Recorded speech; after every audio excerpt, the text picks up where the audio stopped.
Another award-winning, thought-provoking, action-packed edition of the Tony Basilio Show is coming up next. Tips are always appreciated here at TonyBasilio.com, home of the Tony Basilio Show.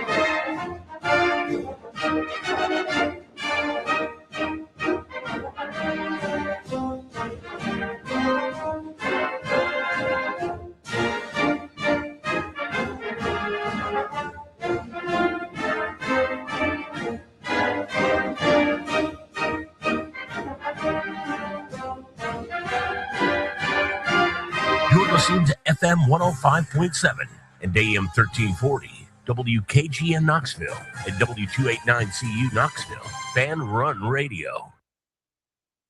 Yesterday wasn't going to be the appropriate time to get into this. By the way, Matt Dixon's here.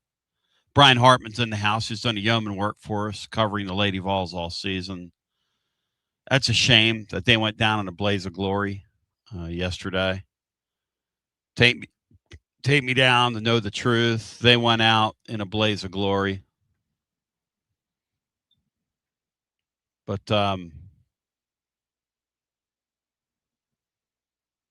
in honor of what went on yesterday, the fact that we lost, I've got a throwback Houston Gambler jersey on, Jim Kelly style today, in honor of us losing that game. I got my throwback Jim Kelly, Houston Gambler. Shout out to Clarence Verdun. Shout out to Gerald the Ice Cube McNeil. Shout out Mouse Davis and the run and shoot offense. Shout out to Texas Tech, who really annoy the hell out of me, and they're going to make me cheer for Texas and something. So shout out to them. Shout out to everybody. Shout out to Chaz Coleman, VFM Chaz Coleman. Vol for Uno Minuto. The more I hear about that thing, like he was cleaning stuff out of his locker over the weekend, like I told you yesterday. I don't anticipate him playing football here. I mean, but who knows? But we're going to put together an all Chaz Coleman team and honor him today, because yesterday was not going to be the right time. This is something John Adams, presented by Jennifer Morris, Next Move, SmokyMountains.com. Look at you, Jennifer, up on the screen there. So sweet. And little Turner. Not to be confused with Turner and Hooch. But she sponsors your John Adams, as it says in the graphic, Thursdays, which I love. The little imperfections here of the Basilio Show are what I choose to hold on to. Are they imperfections? Are they Easter eggs? Is this art? Is it science? Is it something in between? John K. Pasa Amigo. How you doing, buddy? Are you fired up, focused, and prepared today? What is going on with your microphone? What are we doing here? That's not working. Are you got the right cans there? Let's see here. Oh, that's not good. Laura, what's going on here? All right, John, let me see your headphone real quick. I'm gonna fix it on the fly. Fix on the fly. Fix on the fly. Oh, there it is. Fix on the fly. Fix on the fly. And so those of you in Radio Land get to hear John, get to hear him put his cans on in real time. John, how we doing? You were talking about imperfections. Little imperfections, yeah. Slight imperfections, yes. I don't know that that's slight, really. Hey, John, yeah. We're going to put together a team today that we're going to call the All Chaz Coleman team. What are we doing to me, sweetie? What are you doing over there? You're moving me around. What's happened to me here? I'm so confused. Why is that affecting when you move that? Why did that affect where I'm at? You absolutely did it. What do you mean you didn't do it? Hey, Laura, if you have a piece of paper, bring it to me when you get a chance, please. Need some paper to write on? Yeah. Okay. No, wait. First of all, I find that offensive toward a form of vol. Vol for a minute. Yeah, I mean, you make it out it's all about Chaz. What about Boo Carter? How soon you forget? Well, that's what we're doing. We're going to put together a but team. don't call it the Chaz Coleman team. It's a Boo Carter team. Hey, Matt, is it the Carter Coleman team or the Coleman Carter team? How are we doing this? The CC Express. I think it's got to be the Chaz Coleman because it's recent and the guy never played it down. He might not even have played it down in practice for Tennessee. That's fair. At least Boo Carter contributed a little bit on the field his freshman year. He returned some punts. In honor of this Chaz Coleman guy, who I don't think's. I think they made a deal, got rid of 2 guys, and they got nobody. They got 1 SEC defensive end basically on the roster now. I mean, you can't make this up, this place. Anyway. And I was waiting. Look, the Lady Vols were in action yesterday. Our baseball team got beat the day before. I'm just trying to, what's the word here? You're trying to divert attention away from the losses? Yes. Okay. The men's golf team was in a 4-way tie for the final 2 spots and in the NCAA championships and bowed out. Rowing finished 3rd, lost to Texas after beating them for the SEC title. Well, there's a positive side to all that you're in the postseason. You're competing at the top of the sport. Yeah. Yeah, there's no shame in that. You just didn't win a national title. Hey, John, put this name on your list. Brian, keep track of this list, please. Mm-hmm. Running back on that team is Lynn J. Dixon. Very good. Lynn J. I don't even remember that guy. There's a lot of running backs we can put on that team. There are some other running backs. And this is what I want you to call in at 865-200-5402. Again, 865-200-5402. I want nominations. I've got copper cards to give away. I've got Alumni Hall gift cards to give away. Shout out to my friends at Alumni Hall. Stock up for the upcoming football and basketball seasons. It's going to be unbelievable, Andy, at Alumni Hall. Who was the this is going way back. Lynn J. Dixon was a transfer running back from Clemson. Does that ring a bell now? He showed up at camp. Matty was here for how long? He was here less than a week. Uh-huh. He showed up in August. One practice. Yeah, he showed up in August, went to one practice, said, that's it, screw this. So this team has nothing to do really with playing ability. It's more no, this is all knuckleheads. This is what this guy is, this Coleman guy. Yeah. J.J. Peterson's the captain of this team.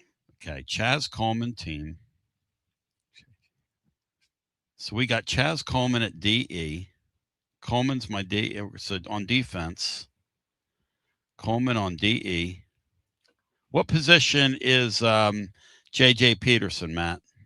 He was an outside linebacker. Peterson. We might need him to play middle, but we'll put him at OLB for now. Excuse me, but what was his history? I don't remember them I remember the name, but I don't remember that much. What was he was like a top 100 recruit who played linebacker for Rush Probst in high school, and then they had a lot of paperwork to like academically to get him even eligible. And he showed up, and he was about 3 inches shorter and 30 pounds heavier than the guy that actually played for Rush Probst down there in Georgia. So I've always contended the guy was not real, or whoever it was that played down there was not a high school kid. So maybe he was AI before AI was cool. Yes. Yeah, I've always thought he was like a 25 or 26-year-old like former Alabama or Auburn safety that Rush Probst had playing high school football. Hey Matt, is Gitmo the quarterback on this team? Who for some reason ended up started for like 3 years, but he ended up, but you uncovered that his high school statistics were brutal. He was an average high school quarterback. Where did the guy go? The high school quarterback that went before him from that same high school with better numbers. This is Matt uncovered this in the middle of all this. Johns Hopkins, like a really elite, like prestigious, but is a Division III school, and he had better high school numbers than Gitmo, and led the team to like a state championship. And yeah, he went to Johns Hopkins. They had another guy who I think went to Wisconsin as a safety, like one of these like 3-star guys that Brian falls in love with. That some white guy at Wisconsin. Brian catches Gitmo was kind of the odd. Brian, all right. And ranking before he had ever even started a game in high school. And we'll do some coaches as well. We need you to call in at 865-200-5402. But Tony, you can't. I mean, if somebody plays, you can't have them on this team. Sure, you can. No, you can have Boo Carter on this team. He played. That's true. Okay, thank you. So Boo Carter plays what on this team? Who? Bryce Brown, the running back with Kiffin. Bryce Brown.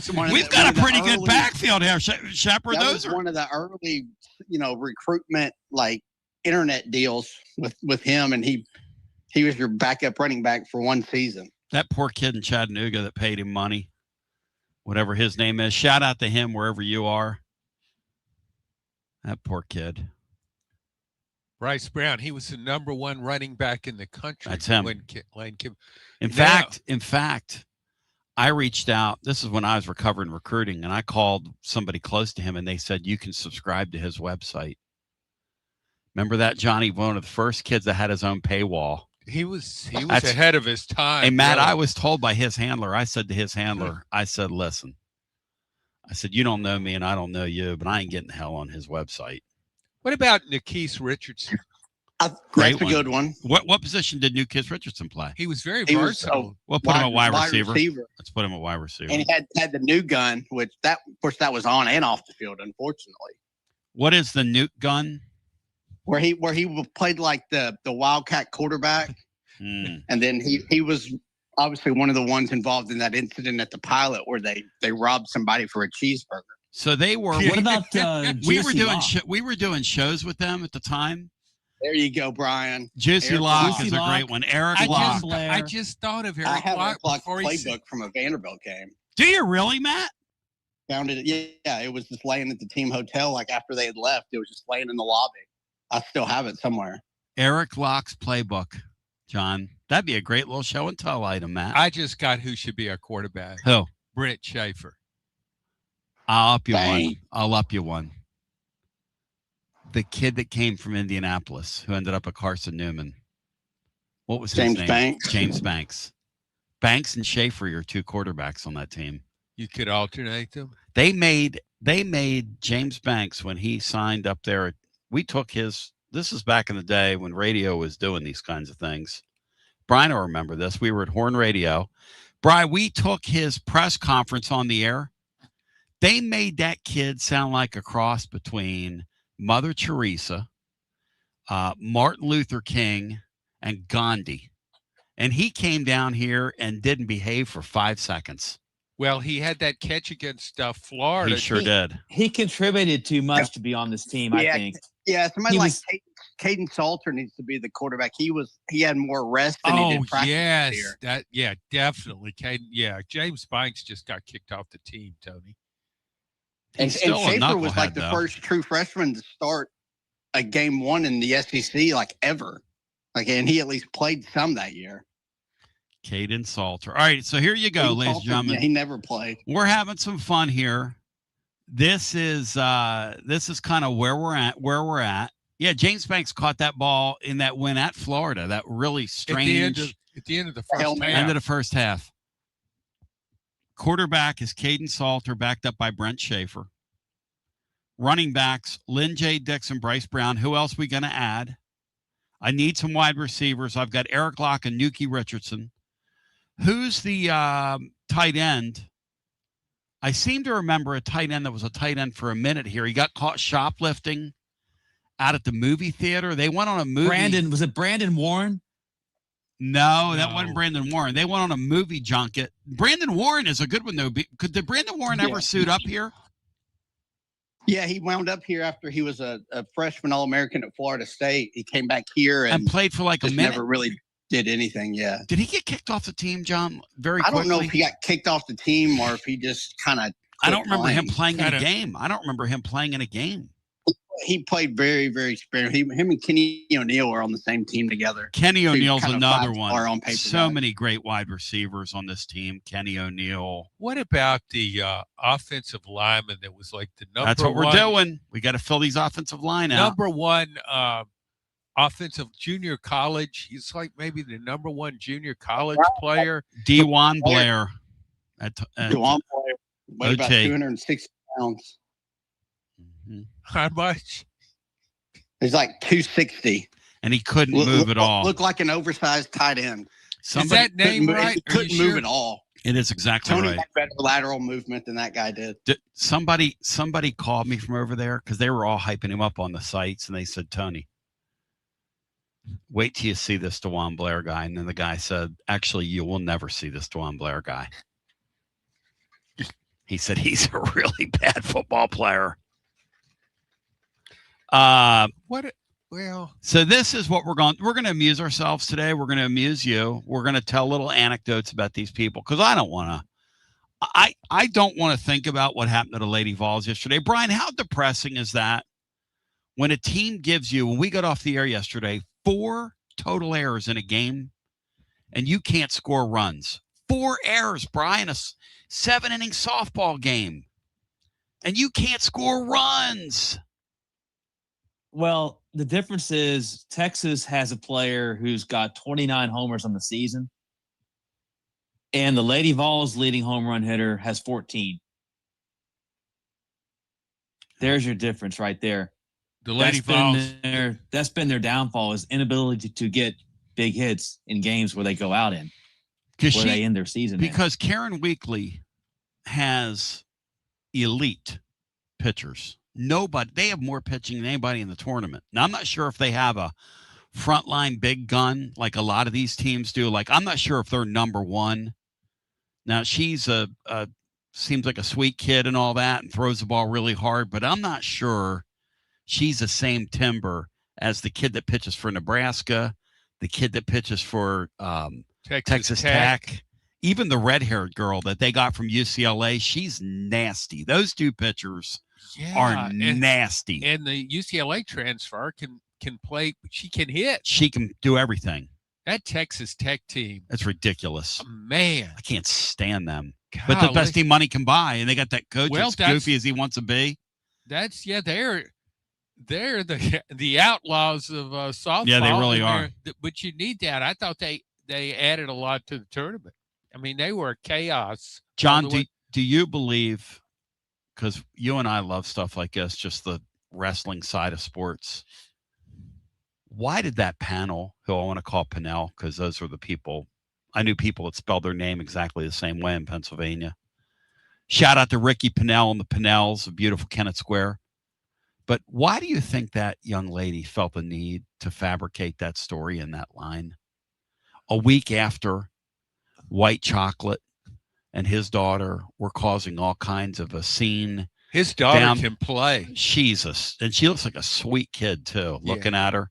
Yeah. But why do you think these people that transfer from these teams feel and they're both on Texas Tech team, why do they feel the need to justify themselves?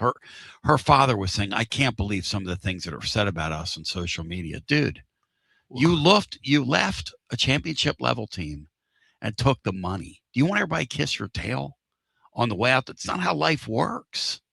It's not how life works. No, but it's a good business decision. I don't blame them. No. Yeah. To me, that's a smart business move. Yes. If Texas Tech wants to win that much, and what's wrong with Texas Tech and softball paying a lot of money to somebody, as far as Tennessee paying a lot of money to Chaz Coleman? Nothing wrong with that. Penn State. No, there's nothing wrong with that. It's okay. It seems like the way that Eastern Michigan's women's golf team. Exactly. You know about that, John? Have you followed that? Yeah. Eastern Michigan's women's golf team finished 3rd in America. They beat Texas. Okay, now listen. Here's what we found out. Their coach, Laura and I are watching it. We're going, what a cute story. Because we like golf, or she likes it, and I'm a husband. And so we're sitting there and we're watching it, and watching those kids compete. They were out in Carlsbad, California, beautiful golf course. It was raining here. It was like, okay, we'll have this on. They interview the Eastern Michigan coach. He goes, I'm so proud of this group. They came together and just, so, Lord, we're like, that doesn't make any sense. The finalists are Stanford, whoever won the eventual national championship, Texas and them. And they beat Texas to finish third in America. They beat them in and then the other two played for the championship the next day, two California schools. What we come to find out is they have a rich benefactor who graduated from Eastern Michigan who thought it would be a kick to have a great golf team. So he went and purchased some of the best golfers. They train in California, take online courses, and fly in for the matches. And this coach is up there talking about how they came together. What a wonderful group of girls they are, how he feels great for them. It was the most 2026 dystopian, athletically dystopian. And I got to thinking, why don't we just let Chaz Coleman do that? He can live in Ohio. He can train at his own place. You fly him in for games. He doesn't have to practice with his teammates. You just tell him, go get the quarterback. And on third down, we'll get you off the field because you can't tackle a ball carrier anyway. You don't want to be out there. You're too light. He looks like a wide receiver. Yes. Well, it's you look at Texas Tech. I mean, that's perfect. That's even better than Texas Tech. I mean, they have somebody that supports their softball team. So if it means that much to you and you're willing to pay for it, what's the difference in that and Ohio State football Miami football? They take online courses. That's going to be the new thing, though. You fly these guys in to play football games. I'm telling you, right? People can laugh at that. No, I think that is look. Hey, Matt, if they're going to make this stuff pickup football and we're not going to have any rules, why don't we just do that? I think I'll write a column on that, Tony. Yeah, it's a great idea. I mean, it's the truth. Look, I was talking with the great Matt Portwood today, and he was like, what is this anymore? And he's right. What is this? I call it unprofessional sports because there's nothing professional about that. There are kids in Eastern Michigan that went there to play golf, right? And they're just kids that, not at their level, like tremendously high level players, but against the rest of the population. Like my son's like that. My son go out there and smoke 99% of the population, but those upper, like he will tell you, those upper elite players, those guys are crazy how good they are. But the truth is, they go out, they train, they live up there in Eastern Michigan, and these 5 kids that train out in California fly in and take their spots. And then the coach talks about what a close-knit unit he had. 8'6", 200. Great kids. 8'6", and he's so proud of them. Just like I saw the guy with a straight face at Texas Tech said, these kids, the thing about my team, he said last night, Matt, I kid you not. I wish I was kidding. He said they play for each other. This group loves each other. This group, the last month, they've really gotten it together where this group plays for each other. They love each other. They represent each other. They respect. I'm sitting there going, what in the hell are you talking about? So your kids are there because you paid them. And it's okay, John, right? Like, here's my thing. I can't be a hypocrite. I wanted to see Tennessee gobble up Vanderbilt's point guard, flex on Vanderbilt. I was all for it. I was calling this thing a super team. But here's the difference. Rick Barnes' kids would not behave the way Texas Tech's kids behave. Rick Barnes' kids at a press conference would never make up a lie about a head coach who it was caught on a microphone. Well, that was just Karen Weekly said to her, good game. That's all she said. Why would that kid do that to her, John? I think the kid was just really angry that they lost, and maybe she didn't have a great relationship with her coach when she was at Tennessee. I wonder if maybe when she was leaving, saying she's transferring, Karen Weekly said, "Well, I think you're making a mistake leaving our program. I think that's a mistake." So maybe that was kind of because it makes no sense to say that, No. particularly in today's world where you can kind of find out the truth. It was just an odd, very odd, but that's what everybody was reading about on the internet. Oh, it's great. It's good for the sport. They got the video. It was It's like a shame the Lady Vols couldn't cooperate yesterday, because if they would have gotten in there against that team tomorrow, that'd be one of the highly watched women's sporting events not involving Caitlin Clark maybe ever. They would blow that thing up like there's no tomorrow. And it's a great sport, by the way. That women's college softball, I'm here to tell you right now, that is an awesome, I respected sport. What impressed me about watching it this year, yes, is how many of these hitters, yes, can come through, because some of these pitchers are throwing some wicked stuff. That ball's moving horizontally, it's rising, it's dropping, and some of those Texas Tech hitters and those Texas hitters, good gosh. I thought Alabama might have the most complete team. Is this another case of we've said so much has been said about the Big Ten surpassing the SEC in football. Mm-hmm. You can't argue with that, even though Greg Sankey pretends that, oh no, that's not what's really happening. We're still number one. No, you're not.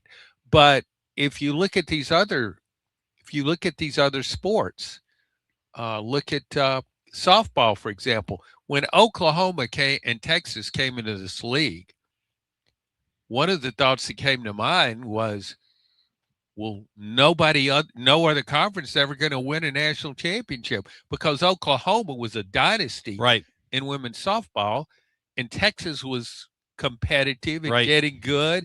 And then you think the SEC already had really good softball programs, but look what's happened. Texas Tech peeled them off, man. Back to the phones we go. If you want to get in, 865-200-5402. John's presented by Jennifer Morris. Next move, SmokyMountains.com. I'm fired up, focused, and prepared with you. Hello and welcome in. You are on our phone lines on a Tuesday. Welcome in. Hello, Tony. Hi, John. Hello, Titans Bill. No. Oh. Hello, welcome in. You're on the air. He was gonna do something, and I'm not. Well, Chaz Coleman has lasted longer at Tennessee than that last call from Titans Bill did. Well, he'll be back. I put him on hold. Quick trigger, Tony. But the more people call, the longer it'll be before he gets on. So that's the challenge out to people. Hello and welcome in. You're on the air.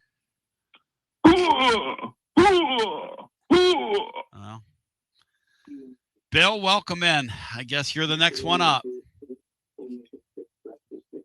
Bill? Yeah. Bill, what are you watching in the background there? Something pretty loud. I am watching Law and Order on Prime Video. All right, hang right there, Bill. 865, we'll let that plot thicken. 865. We're getting towards the bottom of the hour. That plot's about to thicken on Law and Order. Matt, have you ever watched Law and Order? Who stars in Law and Order, Bri? Any idea? No, I don't watch that. I don't either, but it seems as though it's on some station all the time. I hear commercials, but never really cared about watching it. Well, there's like 2 or 3 spinoffs of it too. So. There's Law and Order, the CSIs I never watched. SVU. CSI, right? And then there's the 2 girls in a truck. The 2 girls, what's that thing called? The 2 broke girls or whatever. That looks like the worst thing I've ever seen. What? 2 girls in a truck. Well, it just shows I've never seen that they always promote on sporting events. 2 girls in a truck. What Titans Bill watches. I tell you what you should do sometimes Bill. It'd be good in the summer. Yeah, in the summer. To have callers guess what Titans Bill's top 10 TV shows are. Hey, Bill, have you ever seen the 2 girls, the broke girls? Yeah, I've watched it. All right, hang there. It's height of idiocy.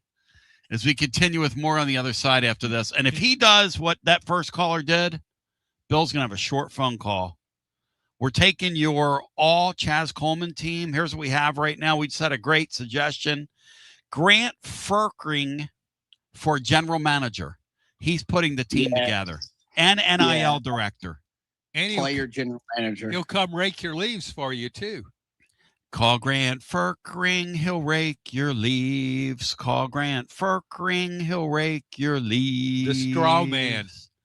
Call the straw man, he'll rake your leaves. Is he in prison? He's a, you know, they had him listed last year. Adam dug it up as an advisor to Josh Heupel.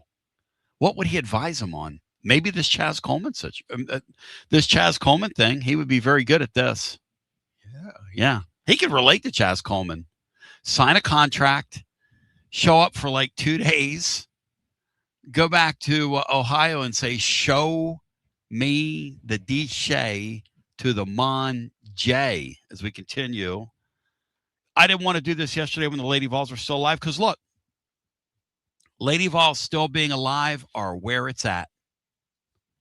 Absolutely where it's at, man. I cannot believe baseball is still alive. Thank God. What is it? West Virginia baseball is still alive. Oh, what a great game last night, Matt. That was. And I want to talk about that on the other side. I was way too emotionally invested in that. Hey, Greg Sankey, how about having some soul, man? How about actually using your power for something real and getting Missouri out of this league and get West Virginia in it? I got a comical email from somebody today I'll share, but I do want to talk about that at some point today. I would trade West Virginia tomorrow for Missouri, John, and the league's better. Yes or no? Oh, I thought from the get-go that West Virginia should be in the league because the program is what it's an SEC team at heart. Yes, with an SEC fan base. An SEC fan and they base. showed us that last night. If you watch the end of that, Matt, that was phenomenal.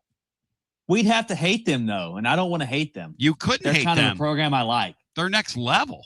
But if they're in the SEC, we'd have to sort of hate them. Not me. You can go ahead and go with yourself. I don't hate them. If the league's so big now, Brian, you can't hate everybody. West Virginia and Kentucky would immediately become just an all-out just rivalry. Yes. In basically every sport. Every sport. And you could, they would have when they played in football, how you have these, all these different things. They used to have the beer barrel. The coal miner's cup. Yeah, I was thinking a coal miner's hat, helmet with the light. Yes. As we continue with more on the other side right after this. Life never stops moving. And between the 30-minute commutes, daycare pickups, weekly soccer practice, Tuesday night yoga, X number of coffee runs, and that weekend trip to grandma's, you're racking up the miles. What you need is a tire that can keep up. A tire designed for doers. A tire that's going to last. Like the exceptionally long-lasting Michelin Defender tire. With an 80,000-mile warranty and the safety and comfort you expect, you can forget all about the miles ahead and focus on getting to your destination or conquering your to-do list. Fleet Tire, I-275 exit 1B at East Woodland Avenue in Knoxville. That's Fleet Tire, I-275 exit 1B at East Woodland Avenue in Knoxville. Fleet Tire. He doesn't always drink beer, but when he does, he definitely prefers Dos Equis. That's right. The most interesting man in the world has returned, and he's more interesting than ever before. His phone is addicted to him. All of his teeth, all are wisdom teeth. So raise a Dos Equis to the man, the myth, the legend. And remember, stay thirsty, my friends. Dos Equis, enjoy responsibly. 2026 Cervezas Mexicanas, White Plains, New York. Are you tired of hiding your smile because of crooked teeth? At Knoxville Smiles, we've got the perfect solution. Invisalign. No metal, no wires, just clear, comfortable aligners that straighten your teeth without anyone noticing. Eat what you want, smile with confidence, and see results in as little as 6 months. Call us today for more information about Invisalign, 865-539-1776. Or just visit us online at knoxvillesmiles.com. Smile brighter with Knoxville Smiles. Nothing reminds you of how much you rely on your air conditioner like the first really hot day in East Tennessee. Schedule Pipe Wrench Home Services' $79 seasonal tune-up now before the heat sets in. Our certified technicians inspect, clean, and fine-tune your HVAC system to help it run efficiently and reliably while reducing the risk of breakdowns when you need it most. And while we're there, we can also recommend ways to improve your indoor air quality for cleaner, healthier air throughout your home. For more than 20 years, homeowners across Knoxville, Maryville, Oak Ridge, and surrounding communities have trusted Pipe Wrench Home Services for dependable comfort. And with our same-day service guarantee, you won't be left waiting when comfort matters most.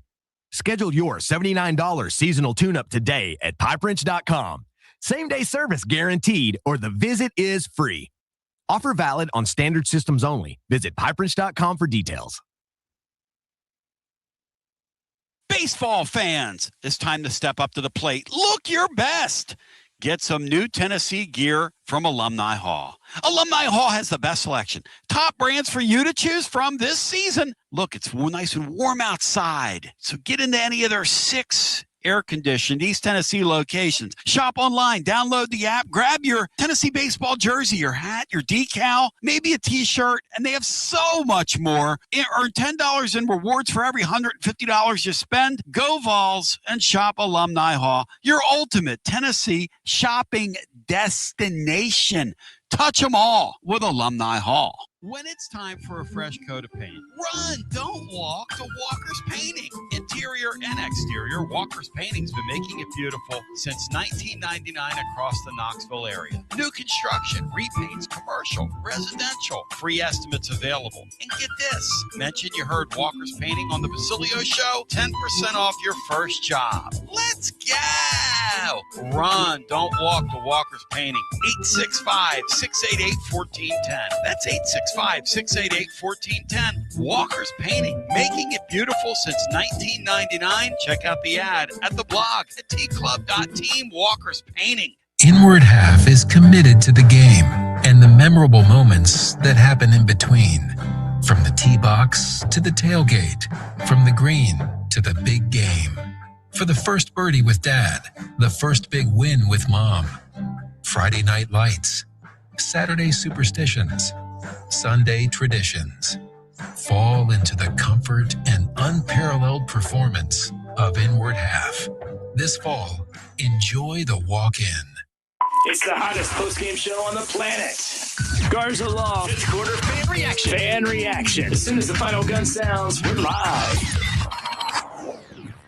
865-200-5402.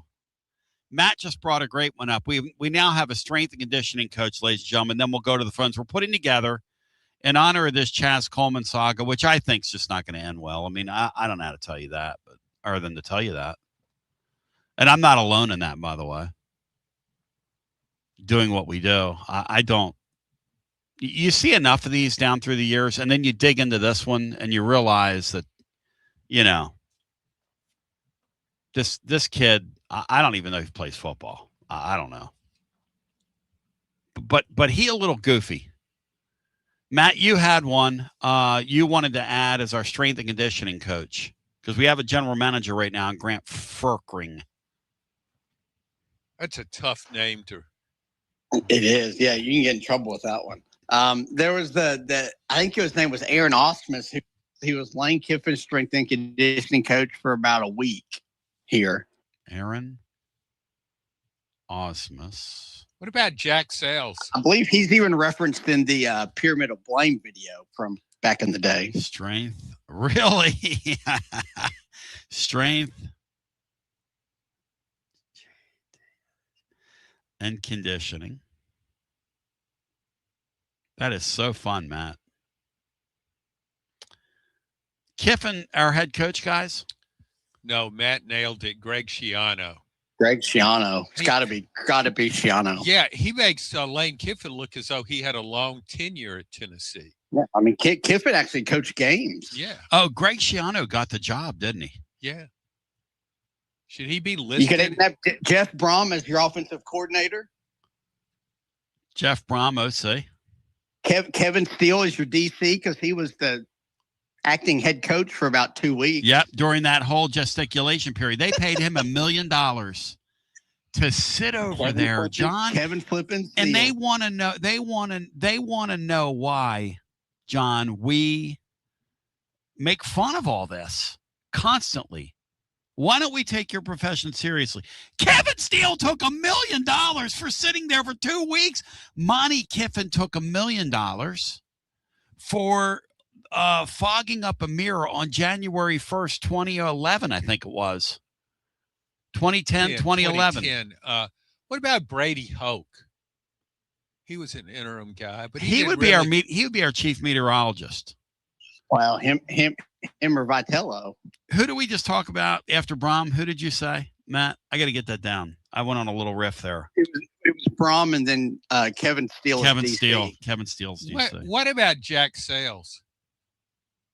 Do the kids remember Jack Sales? No, Brian, do you remember Jack Sales? What he's famous for? Yeah, something about facts. An old copy. That's right. Playbook or something to Ron Zook or something. A story Mike Keith wrote, broke rather. Somebody from Kinko's tipped off Mike. I'd love to get Mike on and tell that story, but somebody from Kinko's called Mike and said, "Hey, you're not going to believe this, but this is like this is like fall of 91, John. That would be 91, yeah." And said, "Hey, you're not going to believe this, but man, a guy that I think was a former Tennessee coach came in here, and Keith, being dutiful, I think drove down there and got to the bottom of it and figured out that it was Jack Sells who, did he get fired off the staff? What was the story there, John? Do you remember? He was, he had an axe to grind of some kind. He was on Tennessee's staff, and he faxed a playbook down to Ron Zook at Florida. Was Ron Zook there? Or Spurrier? No, I think it was Ron Zook. Might have been the special teams or defensive coach. No. Yeah, I think that's right. Yeah, I think that's right. Because Ron Zook was his buddy who was here. They were under majors here, right? That was so long ago. That's such a great story. Hey, John, take your mic and put it up here for me. Yeah, move it. There you go. I have to reach over there every once in a while and grab Bino's mic, and he doesn't like it. Let me tell you something. Bino doesn't like when you grab his microphone. So if you ever see him out, you grab his microphone. He does not like that. What about, is there a place for John Gruden? Go! Let's go to the phones. I don't know what you would do with John Gruden. Is he like, he's like your radio guy. John Gruden is radio guy. Yeah, him and Mike Keith wouldn't. He's way above this team, but John Gruden. John Gruden has to. Yeah, John Gruden has to be involved in it because he's been our coach more than Shiano. He's the Phantom coach. We'll call him Phantom coach. Phantom honorary coach. And he fits in perfectly with Chaz Coleman. Yes. The Phantom pass rusher. Phantom pass rusher, Phantom coach. See, now we're getting the spirit here. This is why people love this show once the seasons end. Because the golf team got beat yesterday. The golf team invented a way to get beat, as Matt was talking about. They had a playoff yesterday. A playoff. 14 playoff. Yeah. Tennessee's run with Nike ended yesterday because all the teams were eliminated. Yep. With softball and golf. So get the gear, kids. Officially at Adidas school now. Matt, will you wear the Adidas gear when it comes out? Or are you going to stay with Nike because people think it's better quality? It depends on what it looks like. I might get a shirt or two. Like I bought a couple of Tennessee Nike stuff like the first year or two it came out. Yep. And then I kind of quit. Let's go back. I don't know. It depends on what it looks like. Let's go back to our phones. No, I'll tell you what. You stay there. Keep watching because hang on a second here. How far into your plot are you? Have they revealed who done it yet, Bill? No, I'm not. No, I changed. It's now on the USA Network, and I'm watching Law and Order SVU. All right, hang right there. Hello and welcome. Waiting for some DNA to come in. Hello and welcome in. Hello and welcome in. You're on the air. Hey, Tony, is Titans Bill, is he real? Titans Bill, hang on, let's ask him. Bill, are you real or are you Memorex? What are you, Bill? I am real. Thank you, Bill. That's enough, Bill. He's real. Don't He's real. Don't belabor the point. He called me yesterday. Hang on a second. Bill, would you like to sing that song to John that you were singing to me over the phone that I've never heard, even though I'm a musicologist? I hope it's better than Andrea. Hey. Just hum. Don't tell him the name of it. Don't tell him the name of it. Hum it and see if he can get it. Hum the hit, not the other song. Hum the hit song. Okay. All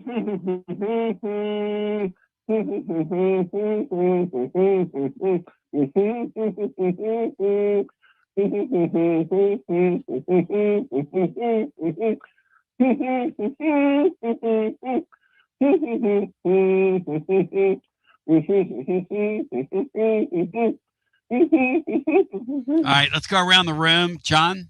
Riveting. I would be concerned if I would be riveting radio.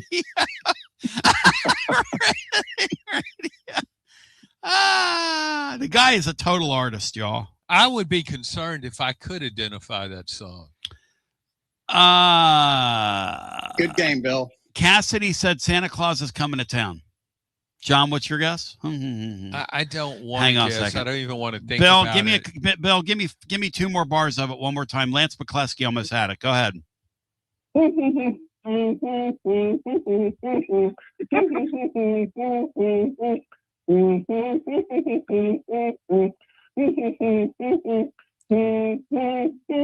Not only do I not know who it is, I don't like it. Hang on. When an artist is doing his thing, now he was so in tune there and on pitch that it might trigger the YouTube warning. The man was in the pocket right there. Wait till you hear it and you hear the song. Could you imagine how confused first-time listeners would be right now? Bill, what year was that song? What year was that song, Bill? Just don't tell the name. That song was made that song came out in 1968. All right, hang on. Whoa. No, I asked you just for the year. I didn't ask for, don't give me a dissertation there, sheep. All right? All right, okay. Hang on. The year was 1968. John, how old would you have been? 1968. Yeah.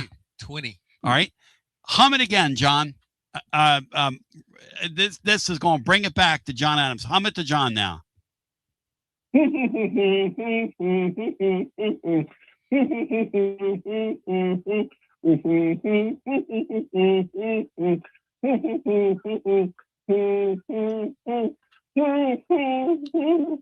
Any idea, John?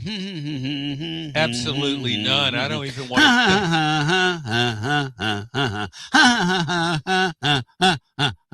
Matt, you have any idea?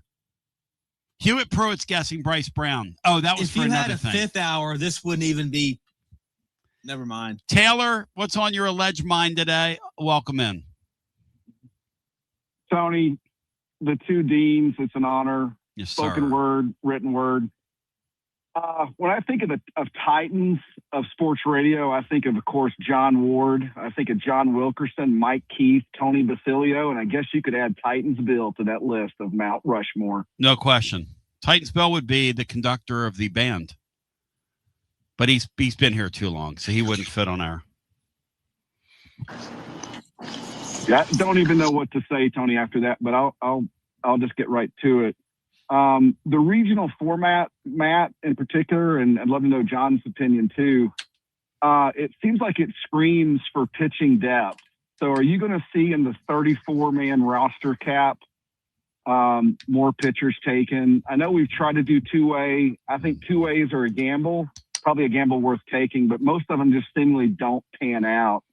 What are your thoughts, Matt and John, about you saw some Titans go down, some major upsets, which makes this summer madness just incredible to watch. Quoting the great Chris Burke, May Madness, right? Summer Madness. Chris Burke said yesterday, we were talking about, because I was setting up in here while the show was replaying, and I asked him, Taylor, what games are you curious about today? He said, well, A&M, Tony. I've covered them all year. I have no idea who they're going to pitch tonight. He called that. He said they're totally out of pitching. He said they're in big trouble. They have no They never options, had a chance. and they got whacked by USC in their building. Whacked. Stacked, packed, and whacked, John. Taylor's got a good point. I think a lot of these power teams were a couple pitchers short in this 34-team era. I think a lot of teams, including Tennessee, have to recalibrate roster construction. Well, I actually had a conversation with Chris Burke about this right before the season started. I think I don't know that you can have that. You can't have so many pitchers. Mm-hmm. You've got to do. You've got to be better, and this is very challenging to get the right pitchers. You just don't know about pitching. We could look at Tennessee as an example. I mean, these guys some of them were highly acclaimed when they signed with Tennessee and just didn't pan out. And if you've got this 45-man roster, you could say, oh, well, let's try him or this guy. Yeah. So, but you don't have that. Now I think you have to be more accurate, but Chris Burke did talk about that in our conversation too, about the parity. Hey, Taylor, and here's the thing. I look at a lot of these mid-major teams like the St. John's of the world. When you get past those first couple pitchers, everybody's pitching's the same. That's what that tournament looked like to me, Taylor. When you got mid-major pitching after starter 3. In some cases, starter 3 is mid-major. In some cases, that's exactly right. In some cases, after starter 2, even at these power teams. And so all bets are off. Once St. John's won that first game, all bets are off in that deal. They were not afraid of Florida. And I mean, not even a little bit yesterday were they afraid of Florida. Would you have 3 years ago, if somebody told you St. John's would beat Florida in a regional? Did you see Sully's face? I've never seen him. That was they had a kid. Troy beat Troy. Florida. Thank you, Ryan. St. John beat Florida State. St. John, and that's the other one. But that's Link another Jarrett's one. face. Link Jarrett's face was like, I cannot even believe this is happening. No, it looked like he knew it was coming, though. Good point. But how could Florida had their pitching set up like they had actually won the first 2 games, and they had a guy that's going to be a first-round pick, Troy, pitching yesterday, and he got shelled. Like Florida, like their pitching just went away this weekend. Like even the games they won, they gave up a bunch of runs.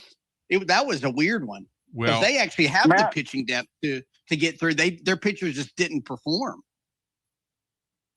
Matt, wasn't it Troy that had a hitter batting 157 3 weeks ago, and he went 10 for 20 with like 4 bombs in the tournament? Troy had a guy who had 12 hits all season, and he had 10 hits in the regional, including like 3 home runs.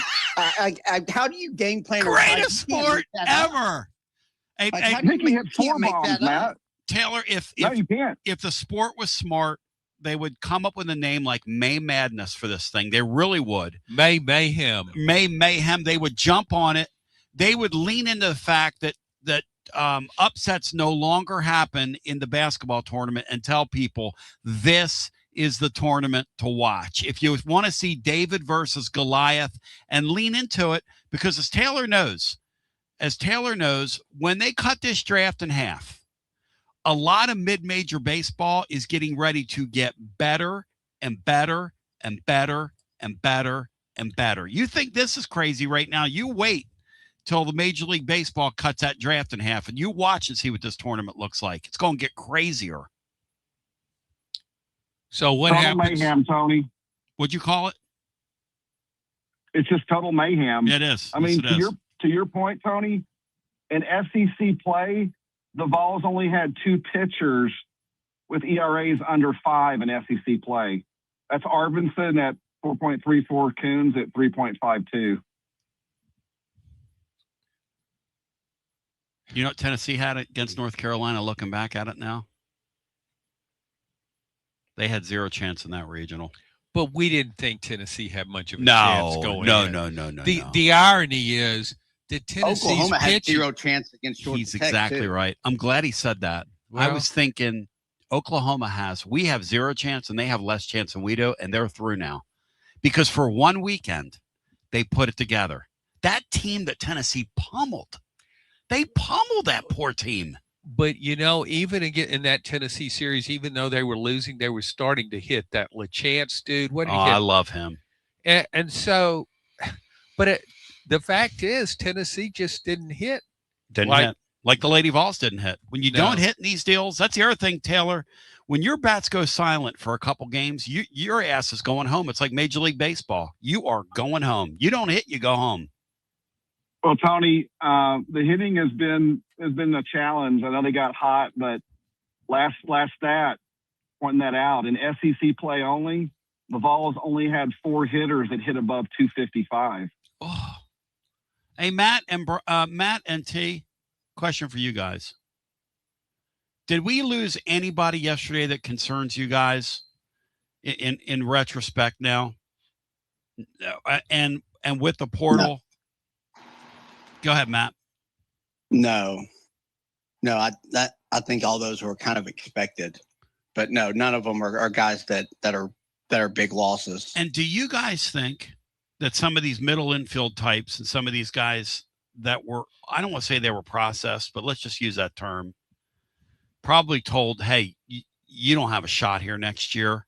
Do you think, Taylor, that's because they're going to load this thing up with a few more pitchers? Is that why we saw so many middle infielder types and utility type bats get into the portal on day one, Taylor? Well, I think Matt's right. I think no surprise. The only one I would put an asterisk beside is I can't figure out how a top 100 high school recruit with a physical body and Ethan Moore was redshirted and hit the portal. It was surprising to me. Defense, I know, was a challenge, but I thought that bat was ready to play and he had the physicality. But that was the only one that I thought was a loss. And obviously the coaching staff likely did not, because you don't redshirt typically a top 100 recruit who can at least get some DH and get some at bats in midweek. But outside of that, there were really no surprises, Tony, and I'm sure there are going to be more. I think Tennessee may maintain 15 to 16 off the 26 roster. They'll probably be lucky to sign on board 8 to 10 of the 19 freshman signees. And then I think they're going to go portal heavy on pitching. They got to find a couple of middle infielders. They needed some big bats. They're catching heavy right now. It's going to be interesting what happens between Grindlinger, Levi Clark, and Stone Lawless. Can you find enough at bats and catching and first base for those guys that are all certainly draft eligible if Stone comes back, and I think he will. Guys, keep up the great work. GBO. Thank you. Hey, Matt, of that trio, right? Who's priority there? Rank them for me. Grindlinger, Lawless, and Clark. Grindlinger, Levi Clark, and then Stone. Grindlinger's 1. Yeah. Yeah, and I know Clark had really struggled early and came on a little bit. I just think that there's still a really, really good hitter there. I think it's a guy who got pro like MLB potential. Is kind of a pro hitter. Grindlinger, I think, can be really, really special as he showed this year with some more development. I mean, imagine him with a year in a weight room. I mean, that's 15 to 20 home runs. He's a season saver. Yeah, that would be my order for those 3. Hey, he doesn't show up. I don't know if they make the NCAA tournament, guys. Grindlinger. I'm being serious now. Oh, they went 20-9 once they inserted him into the DH spot. I think it was the LSU weekend. Wow. They went 20-9 after that. Woo! Matt, what do you think? Right now, I know there's a lot of changes to occur, but who are guys you think that you would count on as starters for Tennessee right now, looking to next year? I'm not talking about pitchers. I'm just talking about the lineup. Grindlinger, Levi Clark for sure. If Blaine Brown comes back, I think you would put him as a starter. I mean, Garrett Wright, if he came back, I think he's probably going to get drafted, though, unfortunately, but he would certainly be one. If Abernathy came back, you'd probably put him as a starter. And I still think those guys can make a big jump, even though they had very, very underwhelming years as sophomores. Matt's not giving up on Abernathy, which I think is really interesting. He thinks there's a ball player in there. He told me that on our last Garza Law fifth quarter fan reaction. By the way, Matt and I are going to make a special video coming up So look for it on our YouTube channel. And what are we going to go through, Matt, on that video? Just a lot of these in the weeds numbers and things and thoughts that I've had throughout the season. Stuff that would be very awful radio. We'll get really granular with it. But we'll also address some of the stuff we're talking about with the floating, this roster and what the construction might be. Go ahead, Brian. I want to point out that we all thought North Carolina had the group of death, but they actually had the easiest time winning their region than anyone did, I think. Again, I don't believe any of their games were close. Again, this is the tournament where, and it's great to talk about. It's good to look at it on paper and say, hey, I think this, I think that. It is the most unpredictable tournament in college sports. Because one thing about that Women's College World Series, those 4 teams, and don't fool yourself, the Lady Vols spend money on it too. Those 4 teams are the big 4 spenders in the sport that got there this year. That Texas Tech bunch spends a lot of money on it. Texas spends a lot of money on it. Tennessee spends a lot of money on it. And who's the 4th team out there? Alabama's defending. They're at the championship level. They spend a lot of money on it. Everybody out there spends a lot of money on it. So let's go back to our phones at 865-200-5402. And we'll do that right after this because it's hour 2 already. Jeez. You're listening to FM 105.7 and AM 1340, WKGN Knoxville and W289CU Knoxville. Fan Run Radio. TB with a few serious questions. You feeling tired, foggy, you gaining weight, or you just don't feel like yourself anymore? Hormone therapy is finally becoming mainstream, but it's truly something my man, Dr. Tom Rogers, has been doing for over 20 years. Dr. Rogers at Performance Medicine wants you to feel your best, and he treats both males and females. So, guys, we can do this as a family.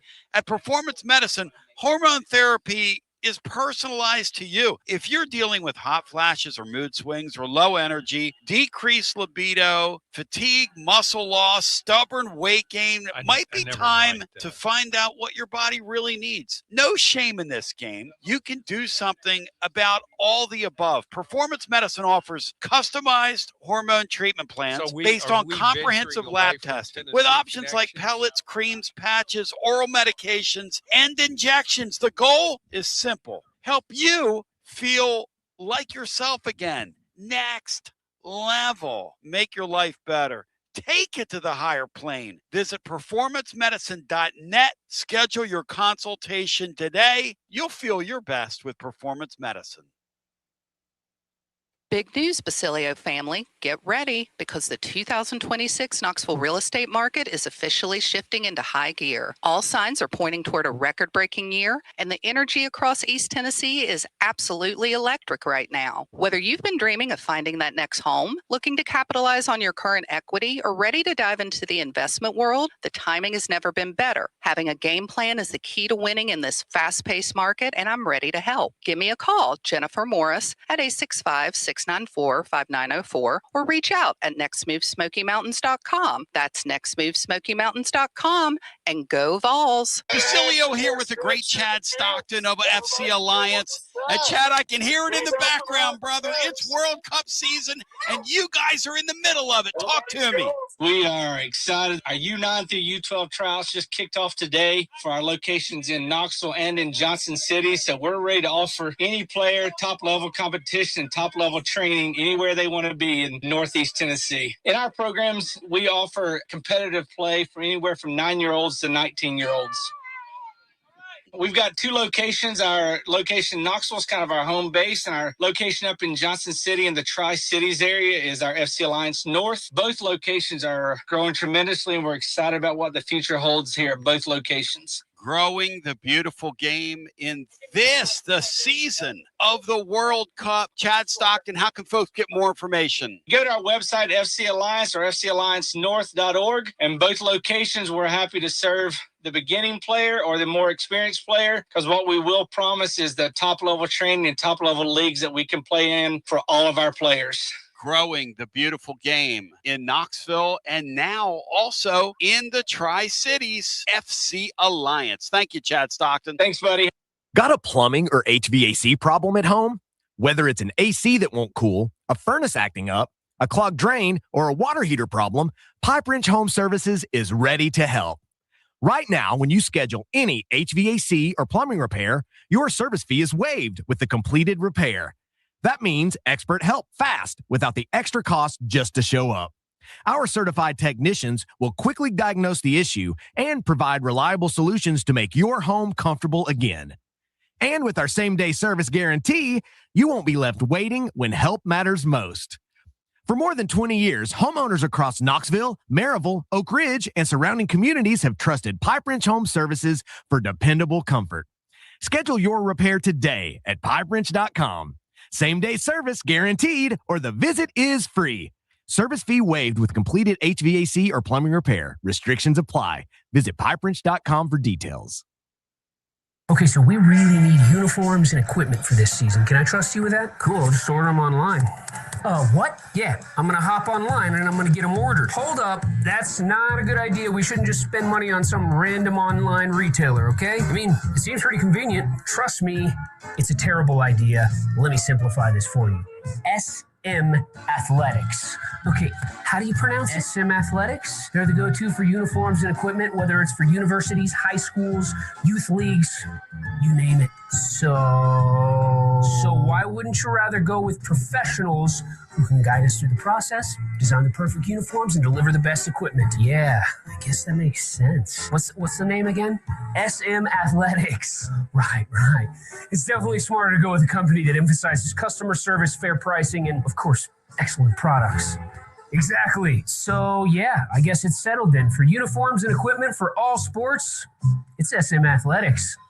When a dangerous, overgrown, or storm-damaged tree is threatening your home, your car, or your family, don't risk it. Call ECR Total Landscapes, your local tree cutting experts. From precision tree removal and trimming to emergency storm cleanup, ECR Total Landscapes has the equipment and the experience to get the job done safely and efficiently. Call today to set up your free estimate, 865-384-2012, or just go online to ecrtotallandscapes.com. Preparing food for a big gathering can really take it out of you. That's why you need to call Calhoun's and check out their selection of party platters. Whether you're hosting a party for the big game, a reunion, or just an everyday gathering, a Calhoun's party platter is next level. Choose from Calhoun's always excellent chicken tenders, fly with Calhoun's wings, or boneless wings with a variety of dipping sauces, award-winning next-level melt-your-mouth barbecue ribs, or delicious spinach artichoke dip, or get one of each. Plus, if you're doing burgers or sandwiches, Calhoun's has lots of side dishes like spinach Maria,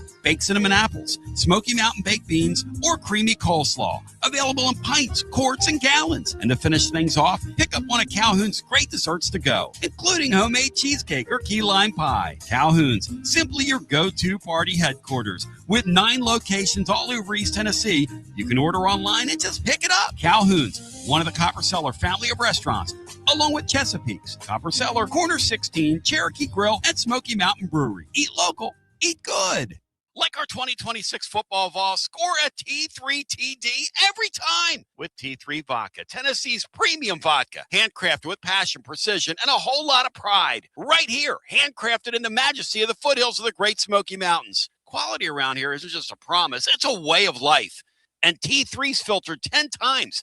80 proof of vodka delivering a smoothness unmatched. This dedication to excellence has earned T3 Vodka prestigious accolades, like a 5-time gold medal award-winning vodka and your SIPS Consumer Choice Award medal winner as well. Whether you're sipping it neat, on the rocks, mixing your favorite cocktail, T3 Vodka, your choice for a premium award-winning experience. Be like Maury Hanks. Score a T3 TD.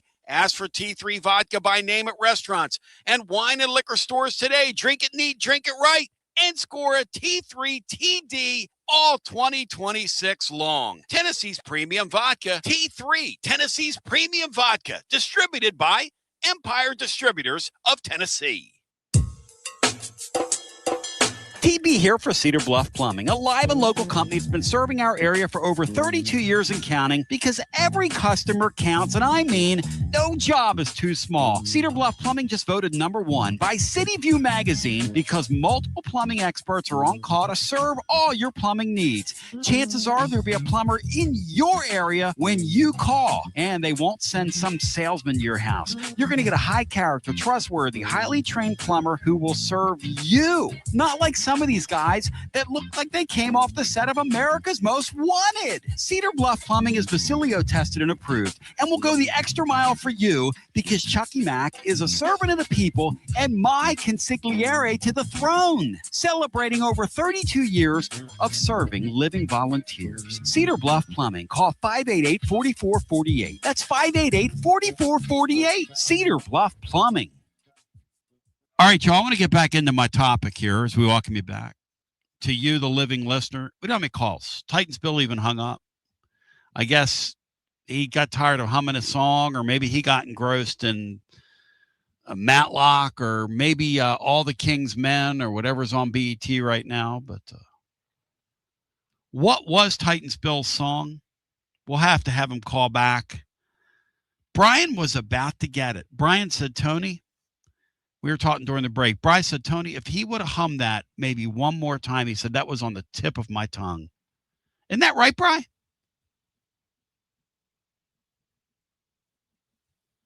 I just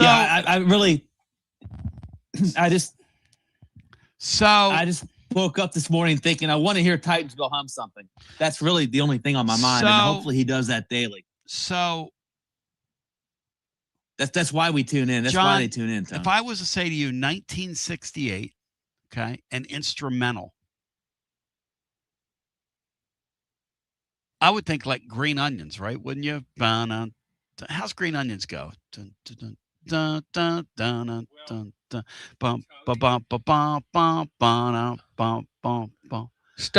Stop singing songs and give me volume, man. Come on. Jeez. I mean, that's not asking much. I said the law would take me downtown. All right, here's the deal. So we're trying to put a team together. This is in honor of Chaz Coleman, who I think, how do I put this? I don't believe in him. I don't believe he's going to be here. So we're going to make fun of him. And make fun of this whole thing because it's silly. And as fans, if you don't laugh about this stuff, you're going to go crazy, and you have to laugh about it. That's something we all agree on. Matt agree. We all agree. I mean, it's because what have they done to these sports? Well, they've asked you to make fun of them. They've asked you to. They've invited derision. How do you invite derision? By having Grant Ferkring. Your payroll is so bloated that you carved out a spot for a guy that had a lawn care business as an advisor to your head coach, who got caught in one of the great Ponzi schemes, one of the great lawn care Ponzi schemes in North America, I would say. I mean, I don't think you could have a greater. How do you have a lawn care mulch business Ponzi scheme, John? And what is he doing as a special advisor to our head coach? And why was Paul Feinbaum interviewing him the first day of NIL? And people from UT were pitching it to me. They were like, you need to put him on. And I'm like, why? Because he has a lawn care business? I mean, I cut grass when I was 14 years old. What are you kidding me? Mulch man. All right, so he's your GM. John Gruden is going to be play-by-play. We have a new color commentator who's joined the squad, Ramon Foster. Matt, does that resonate with you? He was a Vol for a Minute announcer. Does that? And I like Ramon, but he's back with the Titans, or took the money and run to the Titans. Yes, Matt, or no? Yeah, that works. 640 Pothole thinks Titans Bill was humming classical gas. The 640 Pothole. Oh my gosh! What? He got it. Is that what it was? Let's do it. Ready? No, that's a Fox News theme.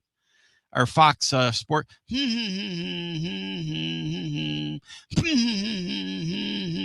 Well, now that I think back when Titansville went up a notch there at the end, I should have caught that. But I never liked that. Who was that? Mason Williams? Mason Williams. You have to be, people are misconstruing what this is. These are people that were here for like 5 minutes.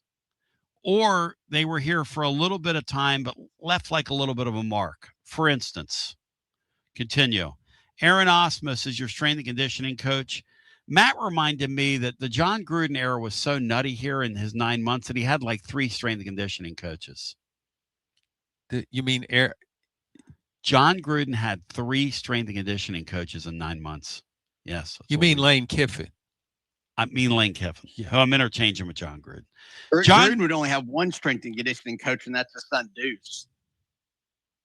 John Gruden's your play-by-play guy. Okay, we've settled on, it's a controversial choice, but Greg Schiano, who had the job for like 10 minutes,